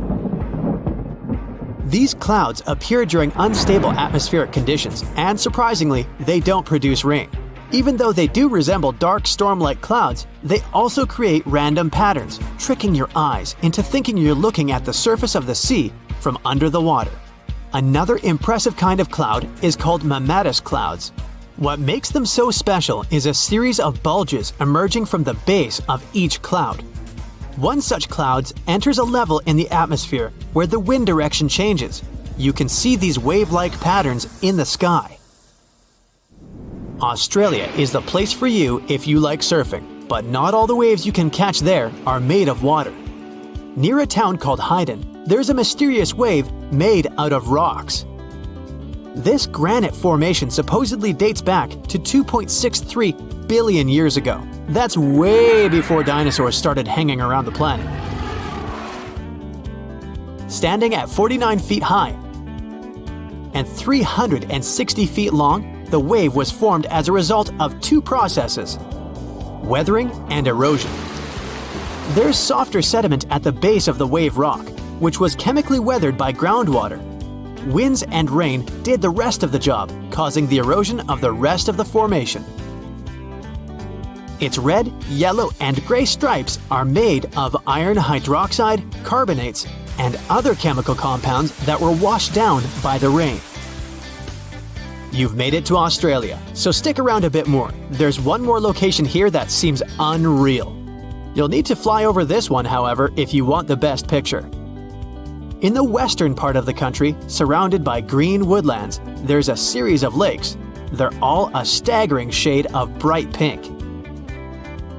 Out of them all, the most famous is Lake Hillier, a 2,000-foot-long reservoir. It's surrounded by both sand and a forest of eucalyptus trees. This makes the cartoon-like hue of the lake stand out even more. One of the many theories explaining the color of these mysterious lakes is connected with algae. These algae appear to gather high levels of a substance called beta-carotene, which has a red-orange pigment in it. Another explanation involves haloarchaea. Those are microorganisms that sometimes look red. Even if you don't enjoy flying, the lakes are great for taking a swim. They're not toxic, even though they have loads of salt in them. This means you'll be able to stay afloat easily, and the water won't damage your swimsuit. During winter up north in Canada, a bizarre phenomenon happens at Lake Abraham in Alberta. Underneath the frozen surface, you can spot some weird objects that look like frozen jellyfish. It's definitely not the case, as these creepy formations are just frozen methane bubbles. Those are pockets of gas that were trapped underwater and got stuck there after the lake had frozen. They appear when leaves and grass fall into the water and bacteria digest them. This process transforms them into methane. This phenomenon is as beautiful and strange as it is dangerous. The pockets of methane can easily become highly flammable. When the temperatures rise during the spring, the ice melts and these bubbles start popping and fizzing. It's a spectacular sight to observe. Picture a lake filled with soda. Remember not to bring any source of fire. It can be very dangerous for visitors. You can check out these types of lakes all across Canada's Banff National Park. Nature often tends to make its own music. Just listen to the sound of crickets at night or the soothing noise of a waterfall. But in Bucks County, Pennsylvania, there's a strange geological phenomenon which takes nature soundtracks to a completely different level. These are called the ringing rocks, and scientists still can't explain their unusual behavior. If you strike these rocks with a heavy object, like a hammer or another rock, the stones will make a ringing sound, as if they were hollow, but they're not. What makes the ringing rocks even more bizarre, apart from the mysterious sound they make, is that no animal wants to hang around there. Even though the rocks are surrounded by a thick forest, scientists haven't managed to trace any animal activity in the area yet. Even more striking is the fact that despite all the trees around the rocks, you won't find any leaves lying on the boulders. What makes these rocks so unappealing for both animals and vegetation is still up for debate. In July 1990, 4 Czech guys decided to go on an adventure to find the Mongolian death worm, the creature that might have inspired the monster you've seen in the movie Doom. They say it lives somewhere deep in the Gobi Desert, so they flew to Mongolia, hopped into an ATV, and hired some local guides to help them. All that to meet a creature that is up to 6 feet long, can spit acid that could melt anything, and is capable of shooting electricity at those it doesn't like. Legend says that these friendly guys spend most of their days hiding underneath the sandy dunes, but they'd like to come out during the wetter months of June and July. So the timing for a spotting was simply perfect. But the crew needed to figure out how to lure the creature. Sadly for them, no one knew what the giant worm liked to eat. So they built a thumper, which is a machine that made rhythmic pounding noises. They were hoping it would call the worm out of the ground. For 2 months, they searched the vast desert, crossing dunes and rocky plains, looking for any sign of the creature. But alas, it didn't really work out. Ivan McCurley, who was the leader of the 1990 expedition, came back to Gobi Desert again. He once tried to attract the megaworm with blasts, and the second time he used a small airplane to scout the dunes. Over the years, groups from America, Britain, and New Zealand organized big expeditions to the Gobi Desert to try and find the creature. Many others came from all around the world on their own and found nothing. The people in the West first found out about the megaworm of the Gobi Desert thanks to an American paleontologist, Roy Chapman Andrews. This brave man was probably the inspiration for Indiana Jones. In 1926, he wrote about the creature in his book. At a meeting with Mongolian leaders, Andrews heard detailed descriptions of the creature, even though none of them had ever seen it themselves. One of them described it as looking like a sausage, about 2 feet long, with no head or legs. According to him, the worm was so venomous that just touching it could instantly take your life, and it lived in the loneliest parts of the Gobi Desert. Andrews didn't think the creature was real, but he shared these stories again in another book. In May 2005, 4 friends from Great Britain who search for monsters professionally decided to try their luck. They made drawings of the worm and hired local people to hand out flyers all over the Gobi Desert. These flyers offered a reward to anyone who could give information about the worm or even bring them a specimen. They thought loud sounds that other explorers tried would scare the beast away. Some told them it likes damp conditions, so they came up with a plan to block streams of water to create wet areas that would lure the worm out. Their plan didn't work because it was too hard to build dams in the desert. They ended up using small traps, but didn't find any actual proof that the worm existed. But they did meet locals who shared interesting stories about strange creatures they had seen over 70 years. Over the years, stories of the monster spread around the world. In some of them, it's only 1 foot long. In others, it's as large as a human. It's white-gray or scaly and brown, or maybe fleshy and bright red. Someone said it resembled a snake, or maybe a caterpillar, or maybe it has wings and can fly. And some believe it could be a supernatural evil being without a body. Maybe the stories are so different, and the search operations are so fruitless, because the creature doesn't even exist. Or it could be one of many cryptids. Those creatures like Bigfoot, Yeti, the Loch Ness Monster, their existence has yet to be proven. In 1983, One scientist who was visiting the region heard that an old man had managed to catch the mysterious worm. He also learned there was a nest nearby. The scientist bravely approached the hole in the sand and put his hand inside. A giant creature dragged him in, and he was never seen again. Just kidding. He actually found a Tartar sand boa inside. It's a chunky, burrowing, non-venomous snake that has small eyes and gray-brown scales. He showed it to the locals to verify if it was the monster, and supposedly all of them said yes. Most Mongolians who know about the worm still believe it's real. Now, even though people call our supposed monster a worm, it's just what it sounds like in the English translation. Many Mongol cultures have used this word for centuries to refer to any animals they thought to be really dangerous, especially snakes, even non-venomous ones. So, it doesn't have to be a literal worm after all. Worms are soft and squishy, but a creature living in the harsh Gobi Desert would need to be tougher, more like a snake or a type of lizard without legs. Neither of these creatures can shoot electricity or spit acid like they say the death worm does. But some snakes, like cobras, can spit venom that's dangerous for people. If it were real, the creature would have a backbone, and explorers searching for it would likely find some bones or evidence left behind. And there are actually fossil remains all over the Gobi Desert. Scientists found representatives of over 80 dino groups here over the last almost 100 years. It all started with the world's first dinosaur egg nests. This discovery changed all the scientists knew about dinos. It was the first proof they laid eggs. In the following 2 years, the same expedition team unearthed over 100 dinosaurs and took them to the American Museum of Natural History, where you can still see them today. Some of them were swimming around in the Cretaceous Sea that used to be here about 71 million years ago. They resembled modern birds.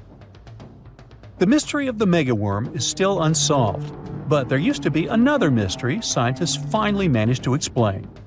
Back in the 13th century, a famous traveler, Marco Polo, not the guy from the swimming pool game, crossed the Gobi Desert.